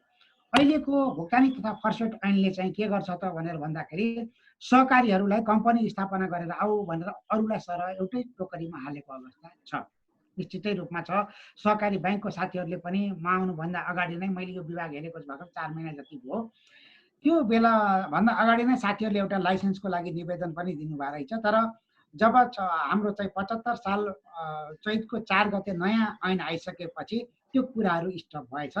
ऐनले त्यसलाई चाहिँ अगाडि बढाउन चाहिँ बाधा दिएको कारणले गर्दाखेरि त्यो प्रक्रिया अगाडि बढाउन सकिएन। नत्र सहकारीको ठुलो सेगमेन्ट ठुलो पार्टलाई चाहिँ त्यहाँनिर आबद्ध गराउन सकिन्छ कि भन्ने हामीलाई लाग्छ। अहिले जतिपय चाहिँ सहकारीका साथीहरूले मैले डाइरेक्टली त त्यति धेरै भोग्न पाएको छैन, एटिएम जारी गर्नुभएको छ अर्को ब्याङ्कसँग एसोसिएट भएर भन्ने सुन्छु। त्यसपछि गएर डिजिटल कारोबार गर्नुभएको छ, केही सर्टेन पिएसपीहरूसँग चाहिँ आबद्ध भएर डिजिटल कारोबार गर्नुभएको छ, ब्याङ्कसँग आबद्ध भएर चाहिँ डिजिटल कारोबार गर्नुभएको छ। त्यहाँनिर लिगालिटीको क्वेसनहरू पनि आउँछ। भोलि त्यहाँनिर सुरक्षामा विश्वसनीयताको चाहिँ प्रश्न खडा भयो भनेदेखि कसले त्यसको अन्तिम जवाबदेही लिने भन्ने खालका कुराहरूमा पनि इस्युहरू छन्। यहाँनिर हामी छलफल गर्नुपर्छ, किनभनेदेखि अर्काको पैसा राम्ररी चाहिँ गोइङ अन हुँदाखेरि ठिक छ, कुनै खालको प्रब्लम आयो भनेदेखि यसका कानुनी हैसियतहरू त्यो बेला खोजिन्छन्। त्यस कारणले हामी एकातिर हामी मिलाउनु पर्ने अवस्था छ भनेदेखि नेगोसिएबल इन्स्ट्रुमेन्ट एक्टलाई मिलाउनु पर्ने अवस्था छ भने अर्कोतिर भुक्तानी तथा फर्सट ऐनमा पनि कानुनी प्रावधानहरू सच्याएर सँगसँगै लैजानुपर्ने अवस्था छ। कानुनहरू परिमार्जन गर्न नसकिने होइन, तर परिमार्जन गर्नुभन्दा अगाडि नै या परिमार्जन हाम्रा क्रियाकलापहरू साथै लान सक्ने सुरक्षा वा प्रभावकारितालाई सँगसँगै लानको लागि हामी रेडी छौँ कि छैनौँ, यी कुराहरू चाहिँ सँगै एनालाइसिस गरेर जान सकियो भनेदेखि डिजिटल पेमेन्टमा जानको लागि सहकारीको ठुलो सेगमेन्ट जसमध्ये बचत तथा ऋण सहकारीहरूलाई आबद्ध गराएर डिजिटल पेमेन्टहरूमा लान अघि एउटा हाम्रो कुराकानी निकाल्दै हुनुहुन्थ्यो। हाम्रो सहकारी ऐनमा भएको व्यवस्था अथवा सहकारी ऐनको दफा 54 को व्यवस्था, भुक्तानी तथा फर्सट ऐनका कुराहरू पनि उहाँले सँगसँगै जोड्नु भएको थियो। वास्तवमा कानुनी प्रावधानहरू आफ्नो ठाउँमा छ, यो मिलाउनै पर्छ। कानुनी प्रावधान नमिलाइकन हामी एन्ट्री गर्न सक्दैनौँ, तर त्यो मात्रै सबै होइन। ती कुराहरूलाई चाहिँ मिलाउँदै जाँदाखेरि आफ्नो क्यापासिटी इन्हान्स गरेर एउटा हामी सेक्युर हुने कल्चर वा टेक्नोलोजीमा चाहिँ आबद्ध भएर जाने सुरक्षालाई सँगसँगै लिएर जान सक्ने टेक्नोलोजिकल एडप्टेसनको डेभलप गर्न सक्ने क्षमता हामीले राख्यौँ भनेदेखि अनि हामी सहकारीलाई पनि सँगै लैजाँदाखेरि उपयुक्त हुन्छ भनेर मैले अहिले तपाईँले राख्नुभएका कुराहरूको मोटामोटी आफ्नो भनाइहरू यति राखेँ। सर एउटा यहाँ मलाई आएको क्वेसन सरलाई यहाँ सप्लिमेन्ट गर्दैछु। प्लिज। यो चाहिँ अब निजी कम्पनीहरूलाई चाहिँ विश्वास गर्ने राष्ट्र ब्याङ्कले यसैको लागि, तर चाहिँ लामो समय वित्तीय कारोबार गर्ने, वित्तीय सेवा दिने, अब ग्रामीण क्षेत्रमा दूरदराजमा बसेर काम गर्ने सहकारी क्षेत्र जोसँग चाहिँ थोर बहुत भए पनि फाइनेन्सियल एक्सपिरियन्स छ, उनीहरूलाई चाहिँ अविश्वास गर्ने हुन्छ र भनेर यहाँ प्रश्न आएको छ, सरलाई सोधिहाल्नु। ठिक छ, यहाँ हामी चाहिँ सेन्टिमेन्टको कुरा नगरौँ है। म पैसाको कुरा जोडिँदाखेरि दूर दराज वा फलानु भनेर सेन्टिमेन्टको कुरा होइन, सेक्युरिटीको कुराहरू बढी महत्त्वपूर्ण हुन्छ। र दोस्रो कुरा भनेको कानुनी अडचन चाहिँ अलिकति छ, नभएको होइन। भुक्तानी तथा फर्सट ऐनले चाहिँ कम्पनी स्थापना गरेर आउन पर्ने ती कम्पनीका संस्थापक सञ्चालकहरू र सिनियर चाहिँ हाम्रा अफिसियल्सहरूको चाहिँ फिट एन्ड प्रपर टेस्ट गरेर जानुपर्ने प्रावधानहरू त्यहाँ राखेका छ। सरकारले छुट्टै कम्पनी स्थापना गरेर आउनलाई नसक्ने कानुनी अडचन भएको कारणले गर्दाखेरि मात्रै हो वास्तवमा राष्ट्र ब्याङ्क बचत तथा ऋणको सहकारीको काम गर्ने र सक्षम खालका चाहिँ सहकारीका संस्थाहरूलाई चाहिँ इजाजत दिनको लागि इच्छुकै छ, जहिले पनि इच्छुक छ। तर हामी सेन्टिमेन्टको कुरा गरेर दूर दराजको कुराकानी गरेर यहाँ सेन्टिमेन्ट जोडेर चाहिँ फाइनेन्सियल सेक्टरमा काम हुँदैन। के हुन्छ त, तपाईँ सक्षम हुनुहुन्छ, अर्काको डिपोजिट सेक्योर्ड गर्न सक्नुहुन्छ, टेक्नोलोजी जोडिँदाखेरि थप रिस्कहरू अकर्ड हुन्छ, त्यो रिस्कहरू मिटिगेट गरेर सँगसँगै जान तयार हुनुहुन्छ, त्यो खालको टेक्नोलोजिकल कल्चर तपाईँले डेभलप गरेर जानुहुन्छ भनेदेखि त्यस्तालाई हामीले नै भन्नु हुँदैन, कानुनै मिलाएर पनि जानुपर्छ। तर दूरदराजका कुराहरू गरेर सेन्टिमेन्ट जोडेर फाइनेन्सियल सेक्टरमा काम हुँदैन, त्यस्ता कुराहरूबाट हामी टाढै रहनुपर्छ भनेर म अनुरोध गर्न चाहन्छु। सरलाई धन्यवाद। अहिले अरू क्वेसन आयो भने सरलाई फेरि जोड्छु म। अब रजिस्ट्रारज्यू कहाँ जान चाहन्छु म। रजिस्ट्रारज्यू सुन्दै हुनुहुन्छ? म सुन्दैछु सर। यहाँ कुरा के आयो भने अहिले पनि फाइनेन्सियल ट्रान्जेक्सन गर्ने सहकारी, केही सहकारीहरूले एसएमएस ब्याङ्किङ र एटिएम जारी गर्ने त्यो सर्भिस चाहिँ प्रदान गर्न थालेका छन्। अब केही ब्याङ्कसँग एसोसिएट भएर या चाहिँ कुनै भुक्तानी सेवा प्रदायक कम्पनीहरूसँग एसोसिएट भएर गरिरहेछन्। त्यो उनीहरूको कामलाई चाहिँ उनीहरूको काम कतिको फेयर छ, रिस्क छ कि छैन, सर्भिस डेलिभरीको हिसाबले सदस्यलाई सेवा दिएछ कि संस्थाले मात्र फाइदा हुने हिसाबले काम गरिरहेछ कि, त्यो यो पाटो चाहिँ सहकारी विभागले अनुगमन गरेका छ कि छैन। र सहकारी विभाग या कुनै विभाग जस्तै अरू नियामक निकायसँग ती सहकारी संस्थाले यो सर्भिस दिनको लागि अनुमति लिएर दिन्छन् कि त्यस्तो व्यवस्था छैन सर? विशेष त हामीले जुनसुकै काम गर्दा पनि त्यसको कानुनी पक्षलाई चाहिँ हेर्नुपर्ने हुन्छ। कानुनी आधार बिना गरिएका कामहरू चाहिँ ती क्षम्य हुँदैनन्, दण्डनीय हुन्छन्। त्यसैले कतिपय निकायहरूले कानुनमा उल्लेख भएको भन्दा गलत ढङ्गले, कानुनको मनसाय भन्दा गलत ढङ्गले आफ्ना गतिविधिहरू अगाडि बढाएको हुनुहुन्छ भने त्यो गैर कानुनी नै हो, त्यो दण्डनीय हुन्छ। विशेष त सहकारी विभागले अनुगमन गर्ने सिलसिलामा हामीले विशेष त पछिल्लो जुन प्रविधिका उपयोगका विषयहरू छन् यसलाई अनुगमनको दायरामा समेटिसकेका छैनौँ। आगामी दिनमा यी विषयहरू सहकारी विभागको अनुगमन क्षेत्रभित्र यी विषयहरू पनि प्रवेश गर्छन् र मलाई लाग्छ ती निकायहरूले अब यो तपाईँले भनेको कुरामा त्यति धेरै अपडेट नभएको कारणले कुन निकायले त्यस्तो कामहरू अगाडि बढाएका छन् अथवा ती निकायहरूले कहाँबाट अथोरिटी लिएका छन् त्यो विषयमा मैले ठ्याक्कै अहिले यसो छ भनेर भन्न चाहिँ सक्दिनँ। अहिले अब कुन संस्थाले एटिएम चलाएको छ, कुन संस्थाले एसएमएस ब्याङ्किङ सर्भिस दिन्छ भन्ने कुरो चाहिँ सहकारी विभागलाई थाहा छैन। त्यसो भए सहकारी विभागको अभिलेखमा यो कुरा छैन। त्यो मिल्छ कि मिल्दैन सर, के हो? अब विशेष त यस्तो छ, कतिपय संस्थाहरूले डिजिटल कारोबारलाई अगाडि बढाउने सिलसिलामा जुन एटिएम मसिनहरू स्थापना गर्ने, आइटी फ्रेन्डली सर्भिसहरू दिने कुराहरू अगाडि पनि बढाउनु भएको छ। त्यसका लागि सहकारी ऐनले त्यति स्पष्ट ढङ्गले नलेखेको कारणले हामी आफैले पनि कतिपय केसहरूमा सहजीकरण गरेका छौँ। तर म यही फोरम मार्फत अनुरोध गर्न चाहन्छु, अबको समय भनेको प्रविधि मैत्री समय हो। त्यसैले प्रविधिलाई आत्मसात गर्नका लागि संस्थाहरू इच्छुक हुनुहुन्छ भने आउनुहोस्, हामी यसको कानुनी पक्ष के हुन्छ, यसको गाँठो कसरी फुकाउन सकिन्छ, त्यसको लागि सहजीकरण गर्न सहकारी विभाग सदैव तयार छ।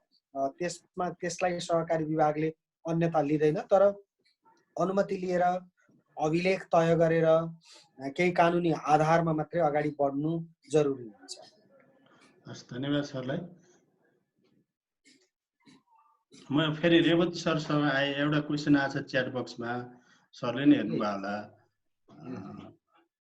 यो ब्याङ्क वित्तीय संस्थासँग पार्टनरसिप गरेर अथवा चाहिँ भुक्तानी सेवा प्रदायकसँग पार्टनरसिप गरेर सहकारीले अहिले दिइरहेको सर्भिस चाहिँ त्यो सर्भिसलाई चाहिँ राष्ट्र ब्याङ्कले कसरी हेरिरहेछ, त्यो कतिको सुरक्षित छ?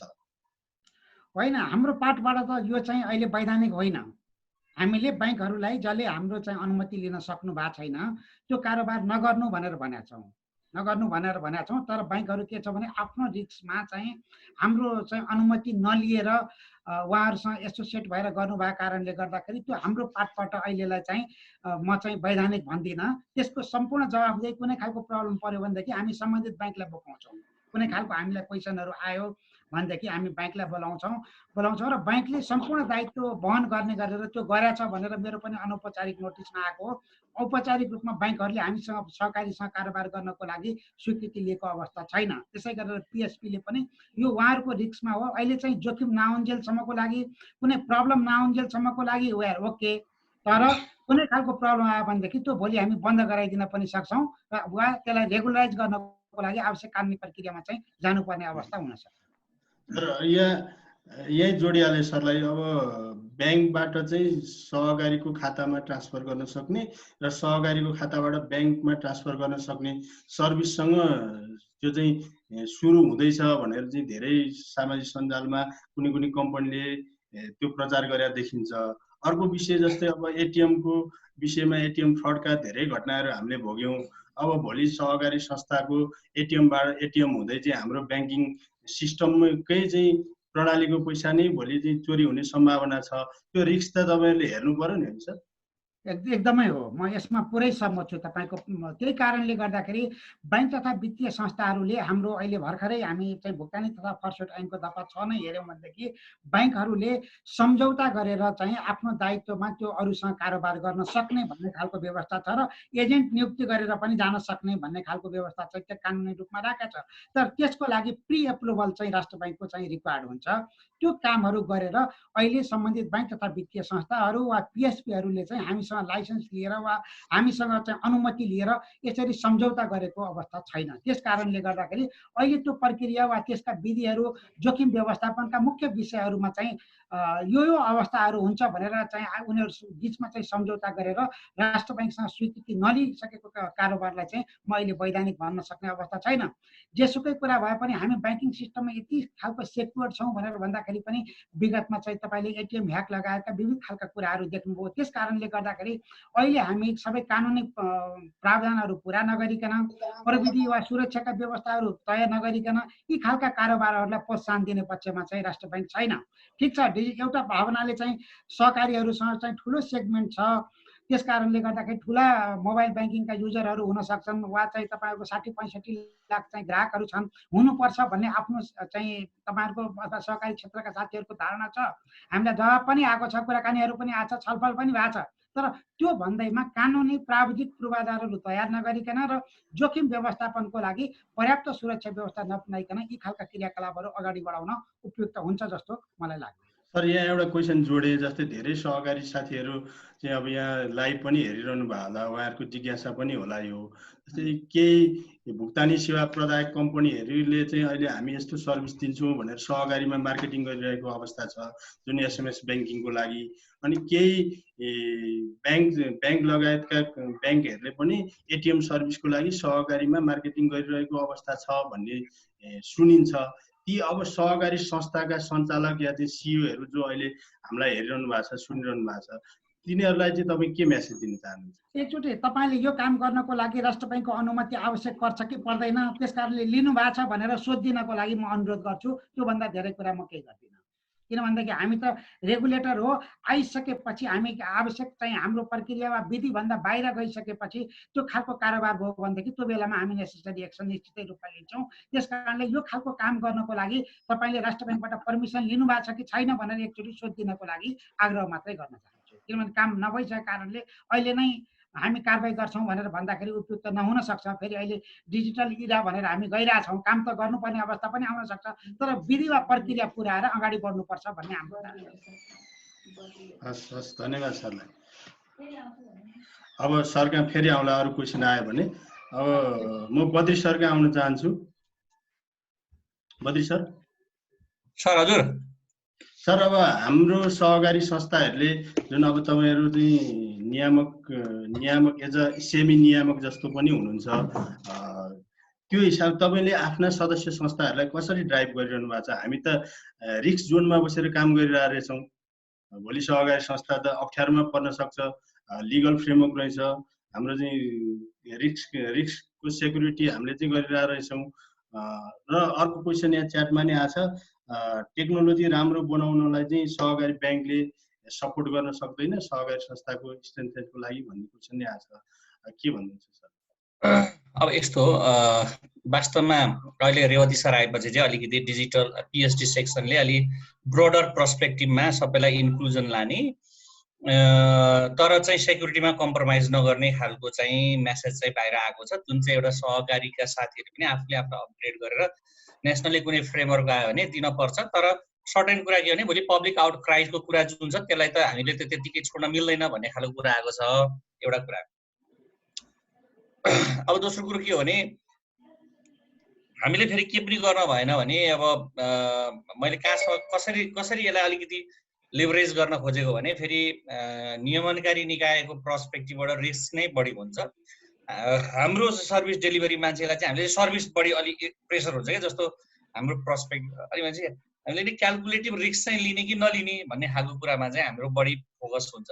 अब जस्तो अहिले नै हेर्दाखेरि के देखिन्छ भने जति पनि सहकारीको केसमा छ, अब 3-4 तरिकाले मान्छेले मैले अहिले रेवती सरले भनेको र मेरो एउटै कुरामा कहाँ मिल्यो भने अब बरु ठिक छ कुनै तरिकाले यसलाई म्यानेज गरौँ, तर अब यसलाई चाहिँ थुने गर्दा पनि मान्छेले अल्टरनेट च्यानल खोज्छ।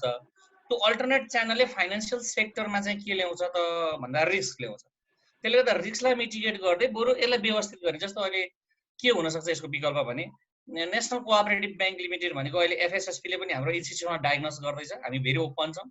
राष्ट्र ब्याङ्कले पनि हामीलाई मोनिटर गरिरहेको छ, हाम्रो एनपी लेभलहरू घटेको छ, हाम्रो क्वालिटी अफ एसेट्सहरू छ, हामीले प्रुडेन्सियल स्ट्यान्डर्ड हामी आफैले आफूलाई स्ट्रेस टेस्टिङ गरिरहेका छौँ, सो द्याट विभागले पनि हामीलाई अनुगमन गरिरहेको छ भने चाहिँ एउटा कुनै च्यानल अघि सर भने एउटा सहकारी ब्याङ्कलाई चाहिँ त्यसको इनमा ल्याएर, किनभने उहाँले अलिअलि हेर्नु भएको छ, ल्याएर चाहिँ तिमीलाई चाहिँ सर्टेन टर्म्स एन्ड कन्डिसन दिएर सहकारीको सेक्टरको चाहिँ रिस्कको पाटोमा चाहिँ कुनै वे आउट गरेर हामीले एउटा चाहिँ दिन सकिन्छ। अहिले यो अल्टरनेट डेलिभरी च्यानलले जुन सहकारीमा दिएका छन् त्यसले गर्दाखेरि सबैभन्दा बढी प्रेसर त हामीलाई छ, किनभने अब हामी त्यहाँ भोलि पब्लिक आउट क्राईको कुरा हेर्न सक्दैनौँ, भरे कसैले चाहिँ त्यहाँ उनीहरूको फायरवालहरू स्ट्रङ छ कि छैन हेर्न सकिँदैन। अहिले जति नै पिएसओहरू आएका छन्, पिएसओ आएपछि उनीहरूले एग्रिमेन्ट गर्छन्। रेवती सरले भने जस्तो रेवती सरकोमा त कुनै एउटा ब्याङ्कको ट्रान्जेक्सन हुन्छ, उहाँलाई त त्यो भोलि ब्याङ्कलाई सोध्नुहुन्छ, त्यसमा त केही समस्या छैन। तर त्यो ब्याङ्क र सहकारी बिचको कम्युनिकेसन हुने फायरवालको बारेमा के हुन्छ भनेर जस्तो म सिपछि हामीले चाहिँ अलिक बढीभन्दा बढी कन्सन्ट्रेसन फोकस गरेर विभागलाई पनि यो चोटि चाहिँ बजेटमा बढी डिजिटल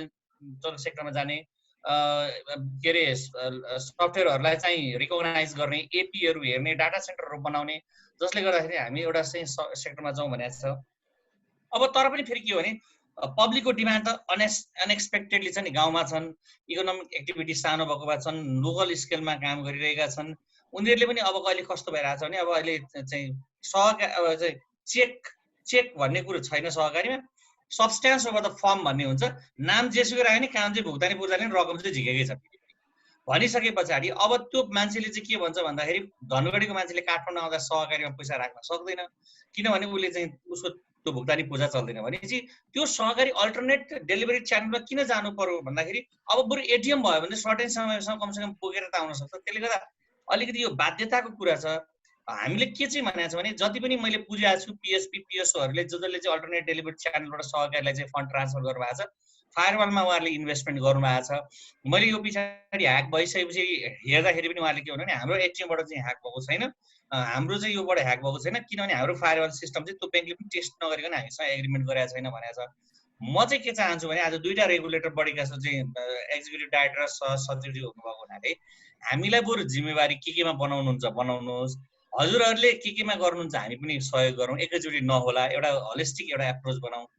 अहिले सहकारीमा इन्टरभेन्सन गर्ने एउटा एप्रोच बनाऊ, हामीलाई एउटा स्ट्यान्डर्ड तोक्नु। सहकारी ब्याङ्कले त हजुरहरूले एउटा लेभलसम्म गर्नुभयो भने त नेप्सकुन मार्फत सहकारी ब्याङ्कको पनि सदस्य हो, हाम्रा 12,000 डाइरेक्ट मेम्बर छन्, इन्डाइरेक्ट 20-22,000 मेम्बर छन्, ठिक छ। त्यसको सर्टेड क्राइटेरिया तोकौँ अगाडि। म चाहिँ के चाहिँ मात्रै भन्न खोजेको नि रिस्कलाई पनि हेरौँ, तर क्यालकुलेटिभ रिस्क त हुन्छ, मान्छे मर्न पनि सक्छ।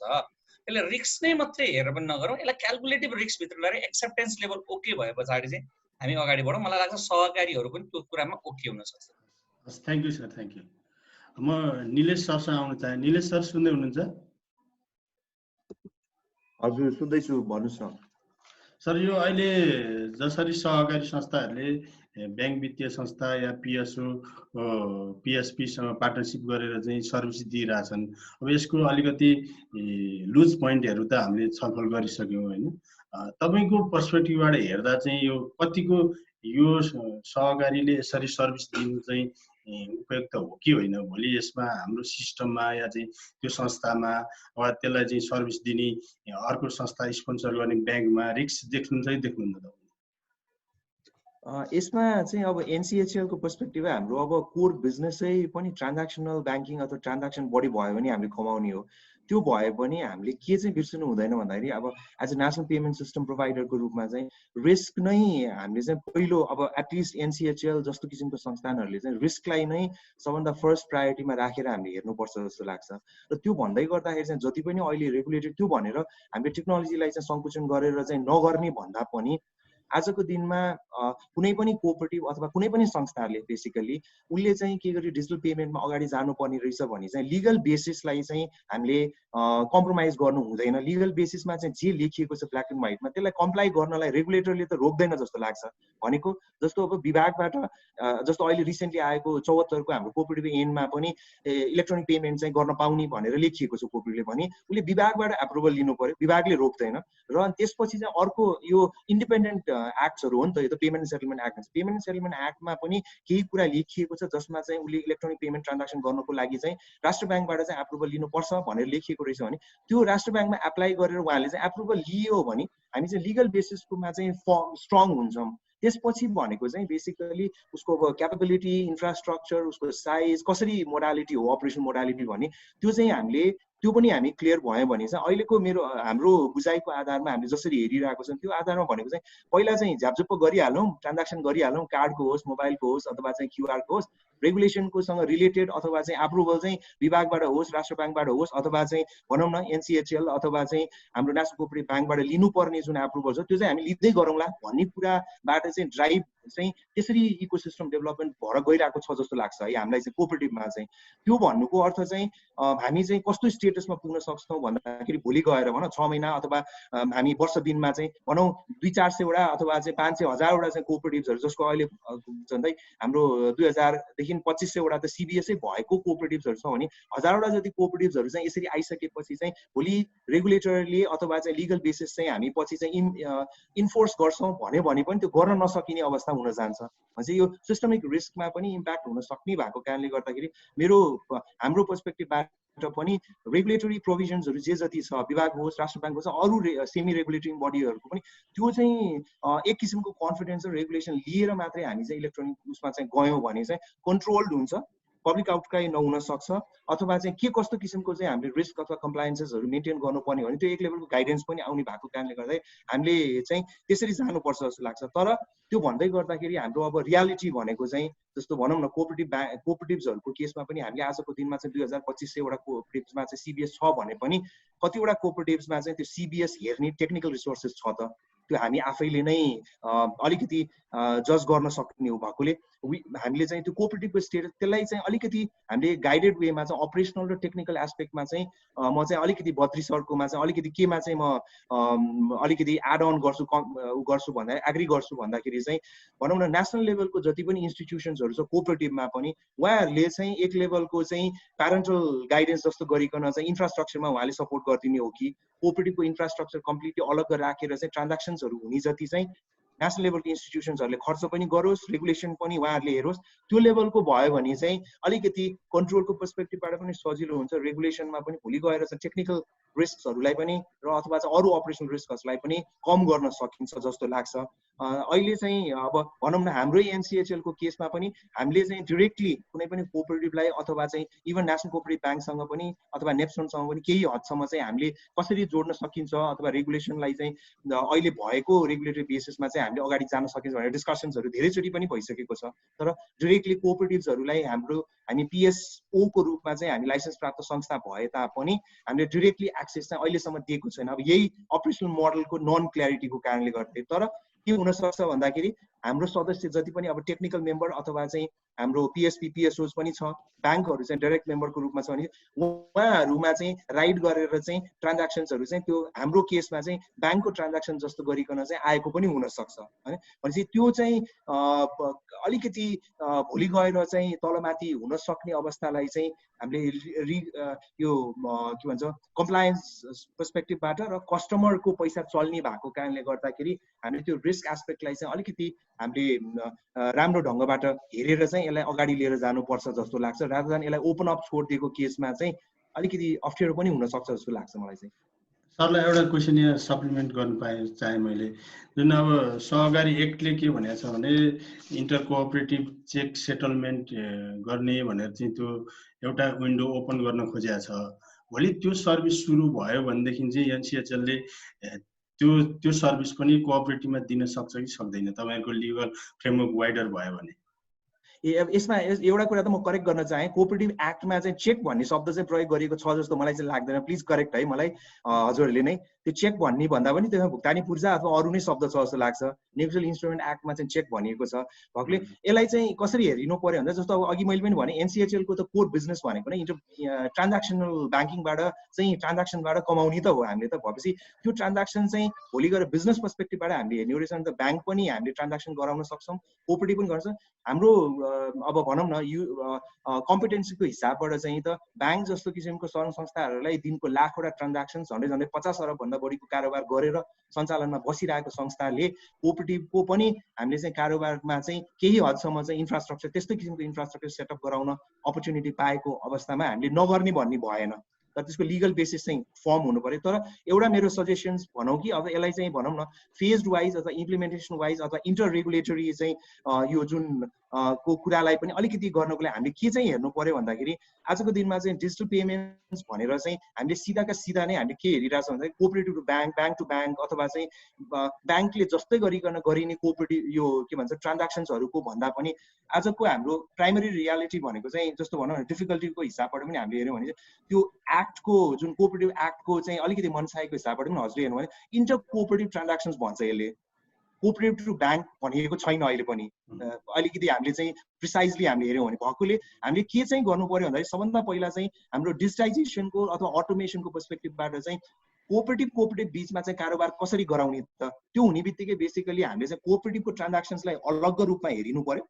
ब्याङ्कसँग गरिने कारोबारलाई चाहिँ अलग रूपमा पनि हेरिनु पर्यो चाहिँ कोअपरेटिभको ट्रान्ज्याक्सन त्यो पनि सेलेक्टिभ कोअपरेटिभ होला अथवा चाहिँ नेसनल लेभलको कोअपरेटिभ इन्स्टिट्युसन्सहरूको मातहतमा रहेर चाहिँ इन्टर कोअपरेटिभ ट्रान्ज्याक्सन्सहरू गरिनुपर्छ जस्तो लाग्छ एउटा दोस्रो चाहिँ हामी चाहिँ डिजिटल पेमेन्ट ट्रान्ज्याक्सन्स भनिसकेपछि चाहिँ फेरि हामी चाहिँ चेक अथवा चाहिँ भुक्तानी पूर्जी भनेको त पेपर बेस्ड ट्रान्ज्याक्सन्स हो नि त त्यसमा त हामीले अटोमेट गरे पनि त्यसमा अलग फेरि पनि डिजिटल कम्प्लिट डिजिटल नहुने भएको कारणले गर्दाखेरि अब कोअपरेटिभले त के पनि हेरिनु पर्यो भन्दाखेरि हामीले भुक्तानी पूर्जा होइन कम्प्लिटली इन्स्ट्रक्सन बेस्ड र अटोमेटेड इन्स्ट्रुमेन्ट्सहरूलाई चाहिँ त्यो डिजिटल पेमेन्टको माध्यमको रूपमा युज गरेर पहिला चाहिँ हामीले कोअपरेटिभ बिचको ट्रान्ज्याक्सन्सहरूलाई मात्रै चलाउनु पर्यो हामीले ब्याङ्कलाई नछुइकन अब त्यस बेलामा चाहिँ मेबी हाम्रो सर्टेन ट्रान्ज्याक्सन्सहरू चाहिँ नेप्सकन अथवा चाहिँ एनसिबिएलहरूको मातहतमा रहेर गर्न सक्यो अब त्यो लेभलको कन्फिडेन्स बिल्डअप भइसकेपछि अथवा इफिसियन्सिजहरू आइसकेपछि इन्फ्रास्ट्रक्चर्सहरू बिल्डअप भयो भने चाहिँ हामीले चाहिँ ब्याङ्क टु इन्टर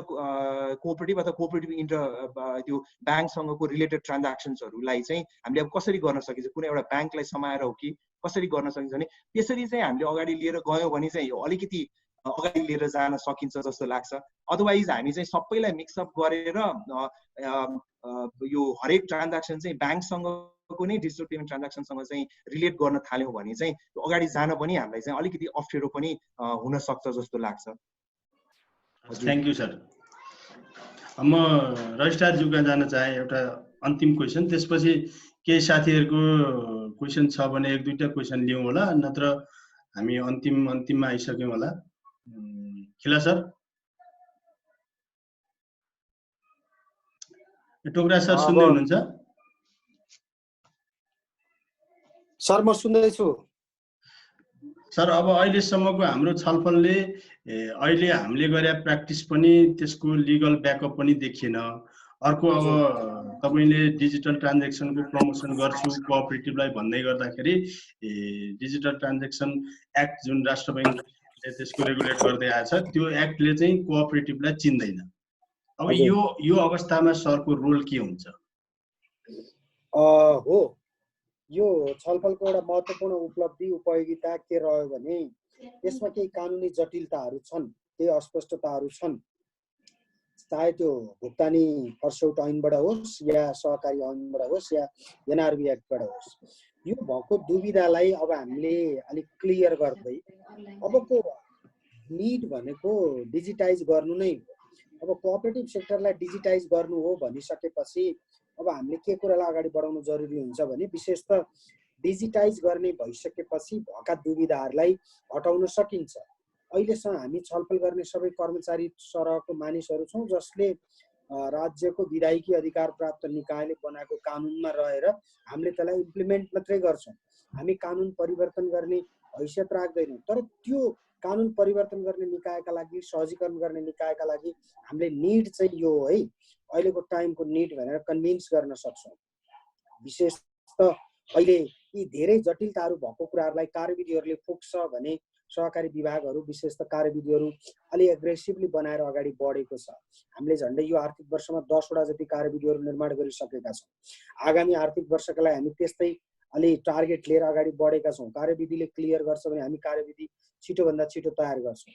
विशेष त कानुन ऐनबाटै जटिलताहरू छन् भने त्यसका लागि सहजीकरण गर्न, त्यसका लागि गाँठो फुकाउन हामी मन्त्रालय र सरकारवाला निकायसँग समन्वय गर्ने गरी अगाडि बढ्छौँ। त्यसैले हामी फाइनल्ली करिब करिब मलाई लाग्छ सेसनको अन्तिमतिर छौँ होला।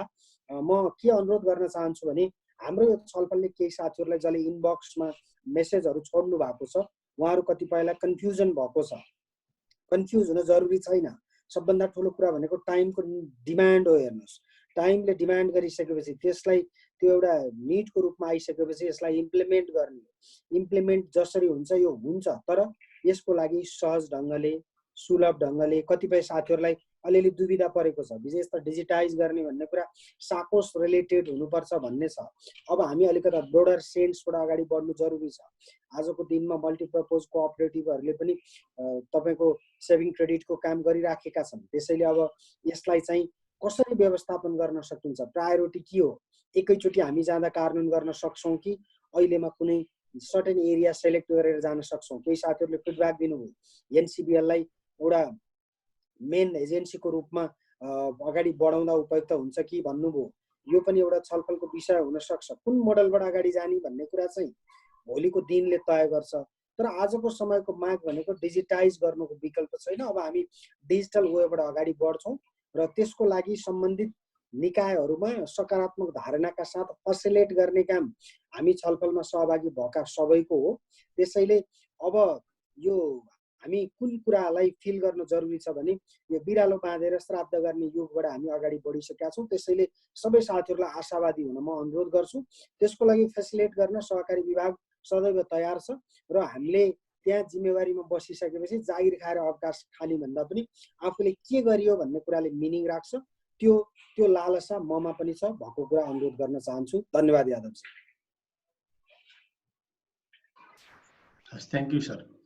अब रेवती सरका आउनु चाहे। सर, अब हामी अन्तिममा आएको छौँ।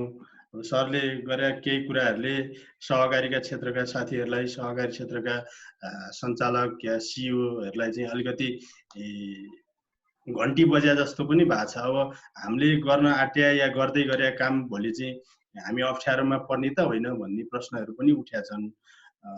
अब अन्तिममा सम्भव गर्दा सर के भन्न चाहनुहुन्छ? होइन, घन्टी नै बज्नुपर्ने भन्ने पनि होइन। वास्तवमा के छ भने विधि वा प्रक्रिया पुऱ्याएर जानुपर्छ। हामी पैसाको कारोबार गर्दैछौँ र अर्काको पैसा हामीले चलाउने हो। त्यस कारणले गर्दाखेरि पैसा उपयोग गर्ने ठाउँमा विभिन्न खालका जोखिमहरू आउँछन्। त्यस कारणले विधि प्रक्रिया कानुनी प्रावधानहरूभन्दा बाहिर गएर काम गरियो भनेदेखि हामी सयौँ वा हजारौँ कारोबार गर्छौँ, तर दुईटा कारोबारमा चाहिँ हामीलाई चाहिँ अप्ठ्यारो पर्ने अवस्था आयो। अन्तिमका कारोबार भनेदेखि त्यहीँनिर गएर हामीले फसेको अनुभव हुन्छ। त्यस कारणले अहिलेको डिजिटल इरालाई बन्द गर्नुपर्छ, रोक्नुपर्छ भन्ने कुनै पनि कोणबाट आउनु हुँदैन। म त्यसमा पनि सहमत छैन।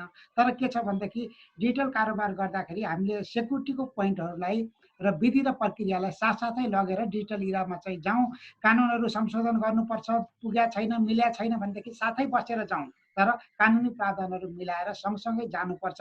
त्यसको सहजीकरण गर्न राष्ट्र ब्याङ्क तयार छ र सँगै लागि पनि रहेछ। हामी अहिले डिजिटल मतलब पेमेन्टमा चाहिँ जहिले पनि प्रमोट गर्नुपर्छ भन्ने खालको मनसायको मान्छे भावनाले हामीको टिम पनि तपाईँलाई इन्डिकेट गरेर एउटा क्वेसन आयो कि मैले जोड्न चाहे।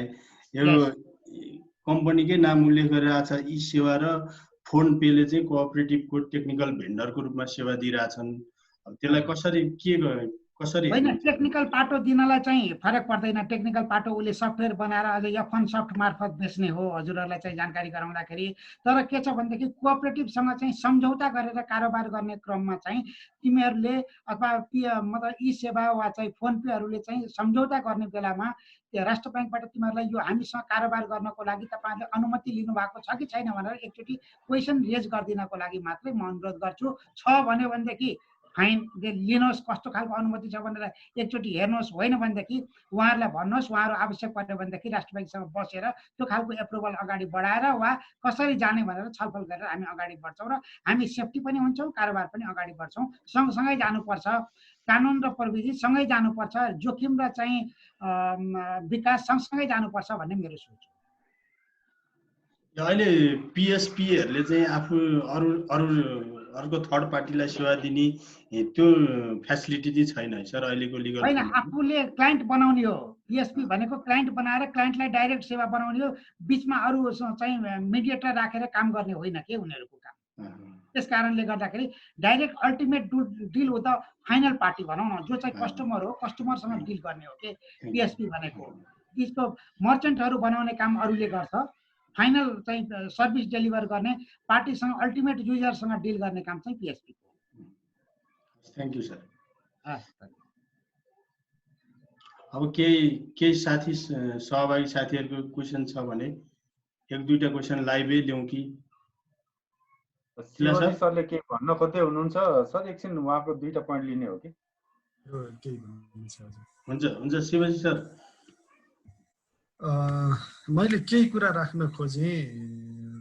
रेवती सरलाई धेरै धेरै धन्यवाद। उहाँले सजग पनि गराउनु भएको छ र सहजीकरण पनि गर्नुभएको छ र अहिलेसम्म जे उपलब्धिहरू भयो सहकारी क्षेत्रमा त्यो सबै सदस्यको माग अनुसार गरेका हुन्। बजारमा धेरै प्रतिस्पर्धा छ, ब्याङ्कलाई कम्पेयर गर्छन् र त्यस्तै सेवाहरू माग्छन्। उहाँहरूले सदस्यहरूलाई दिने सेवामा अलिकति सजगता ल्याउनु भएको छ। अब यहाँ सजग हुनुपर्ने कहाँनिर हो भने लेभल अफ डिजिटाइजेसन भन्ने पनि हेर्नुपर्छ। कुन लेभलको डिजिटाइजेसन गरेको? अहिले जुन चर्चा चलिरहेको डिजिटाइजेसन भनेको माथिल्लो लेभलको डिजिटाइजेसन हो, त्यो चाहिँ अत्यन्त रिस्कमा हुन्छ र त्यसको लागि एनसिबिएल सहकारी ब्याङ्क र नेप्सकोलले प्रिपरेटरी काम गर्न सक्छ र एउटा लेभल चाहिँ एसएमएस ब्याङ्किङ र मोबाइल ब्याङ्किङ लेभलसम्मको डिजिटाइजेसनले त्यति धेरै रिस्क रहँदैन, किनभने त्यो सहकारी भित्रका सदस्यहरूको कारोबार जुन युटिलिटी पेमेन्ट मार्फत गर्छन् आफ्नो खातामा रहेको पैसा ब्याङ्कसँग टच नभइकन हुने कुरालाई केही समस्या भएन। अब समस्या रह्यो नेसनल पेमेन्ट नेटवर्कमा जोडिने र सदस्यभन्दा बाहिरको व्यक्तिले सदस्यमा रहेको पैसामा अथवा सदस्यको खातामा रहेको पैसामा एक्सेस हुने र पेमेन्ट हुने कुरामा चाहिँ यो चाहिँ रिस्कको जोन हो। त यसलाई कसरी सेटल गर्न सकिन्छ भन्ने कुरा हो। यहाँनिर सम्भावना कहाँनिर रहन्छ भने सहकारी विभाग र नेपाल राष्ट्र ब्याङ्कले एउटा केमा समन्वय गर्न पर्यो? सर्वप्रथम सहकारी ब्याङ्कले फाइनान्सियल र नन फाइनान्सियल कोअपरेटिभ भनेर क्याटेगोराइज गर्नको लागि क्लबिङ गर्न पर्यो। जब वित्तीय सहकारीहरू आफ्नो आइडेन्टिटी पाउँछन्, उनीहरू वित्तीय कारोबार गर्नको लागि उनीहरू कानुनत उनीहरूको काम नै वित्तीय सहकारी मात्रै हो भन्नेमा उनीहरू फिल्टर भएर आइसकेपछि चाहिँ यो सम्भावना रहन्छ।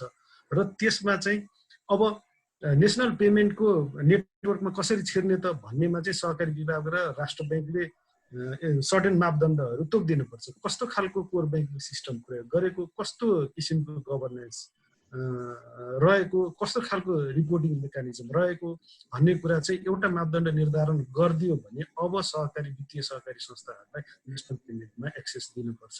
र त्यो नेसनल पेमेन्ट चाहिँ कसले ह्यान्डल गर्ने अथवा कसले फेसिलिटेट गर्ने, त्यो कुरा चाहिँ हामी नेस्कुन र सहकारी ब्याङ्कले त्यसमा सहजीकरण गर्न सक्छौँ। हामी प्रिपरेटरी स्टेजमा छौँ। पहिलो कुरा सम्भावना सहकारीको क्याटेगोराइज गर्ने कुरामा छ।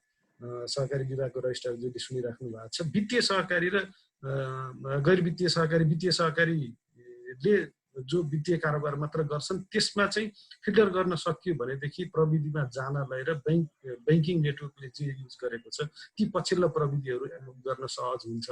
र मापदण्ड तोकिदिनु पर्यो। कस्ता कस्ता वित्तीय सहकारीहरू कस्तो मापदण्ड पुरा गरेका सहकारी संस्थाहरूले एटिएम, पिओएस, क्युआर कोडदेखि लिएर अहिले पछिल्लो प्रविधिहरू प्रयोग गर्न सक्छन्, त्यसरी खोल्नुपर्छ। नत्र सहकारीका म्यानेजरहरू यो अनलाइनमा हुनुहुन्छ, उहाँहरूलाई कन्फ्युजन क्रिएट हुन्छ।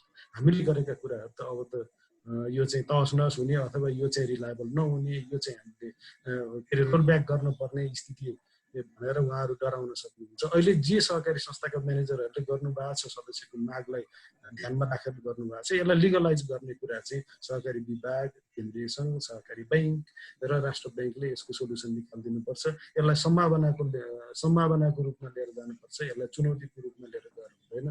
सबैतिर जोखिमको तवरले हेर्न हुँदैन। सदस्यको मागलाई सहकारी संस्थाले कसरी सम्बोधन गर्न सकिन्छ र कुन अडचन पुर्याउन सक्यो भने यसलाई जान सकिन्छ भन्ने लेभलमा जानुपर्छ। धन्यवाद सर। अब केही अरू सहभागी साथीको छ भनेदेखि एक दुईटा लाइभ क्वेसन लिउँ कि खिला सर? सहभागी 66 जना हामीसँग सहभागी हुनुहुन्छ। कसैको केही छ भने छोटोमा यहाँ अहिलेसम्म नउठेका विषयलाई इङ्गित गर्दै राखिदिन अनुरोध गरौँ न।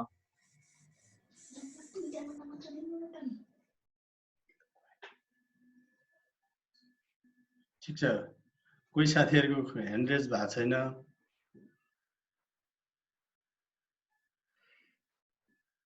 सबै जिज्ञासाहरू समाधान भए जस्तो छ।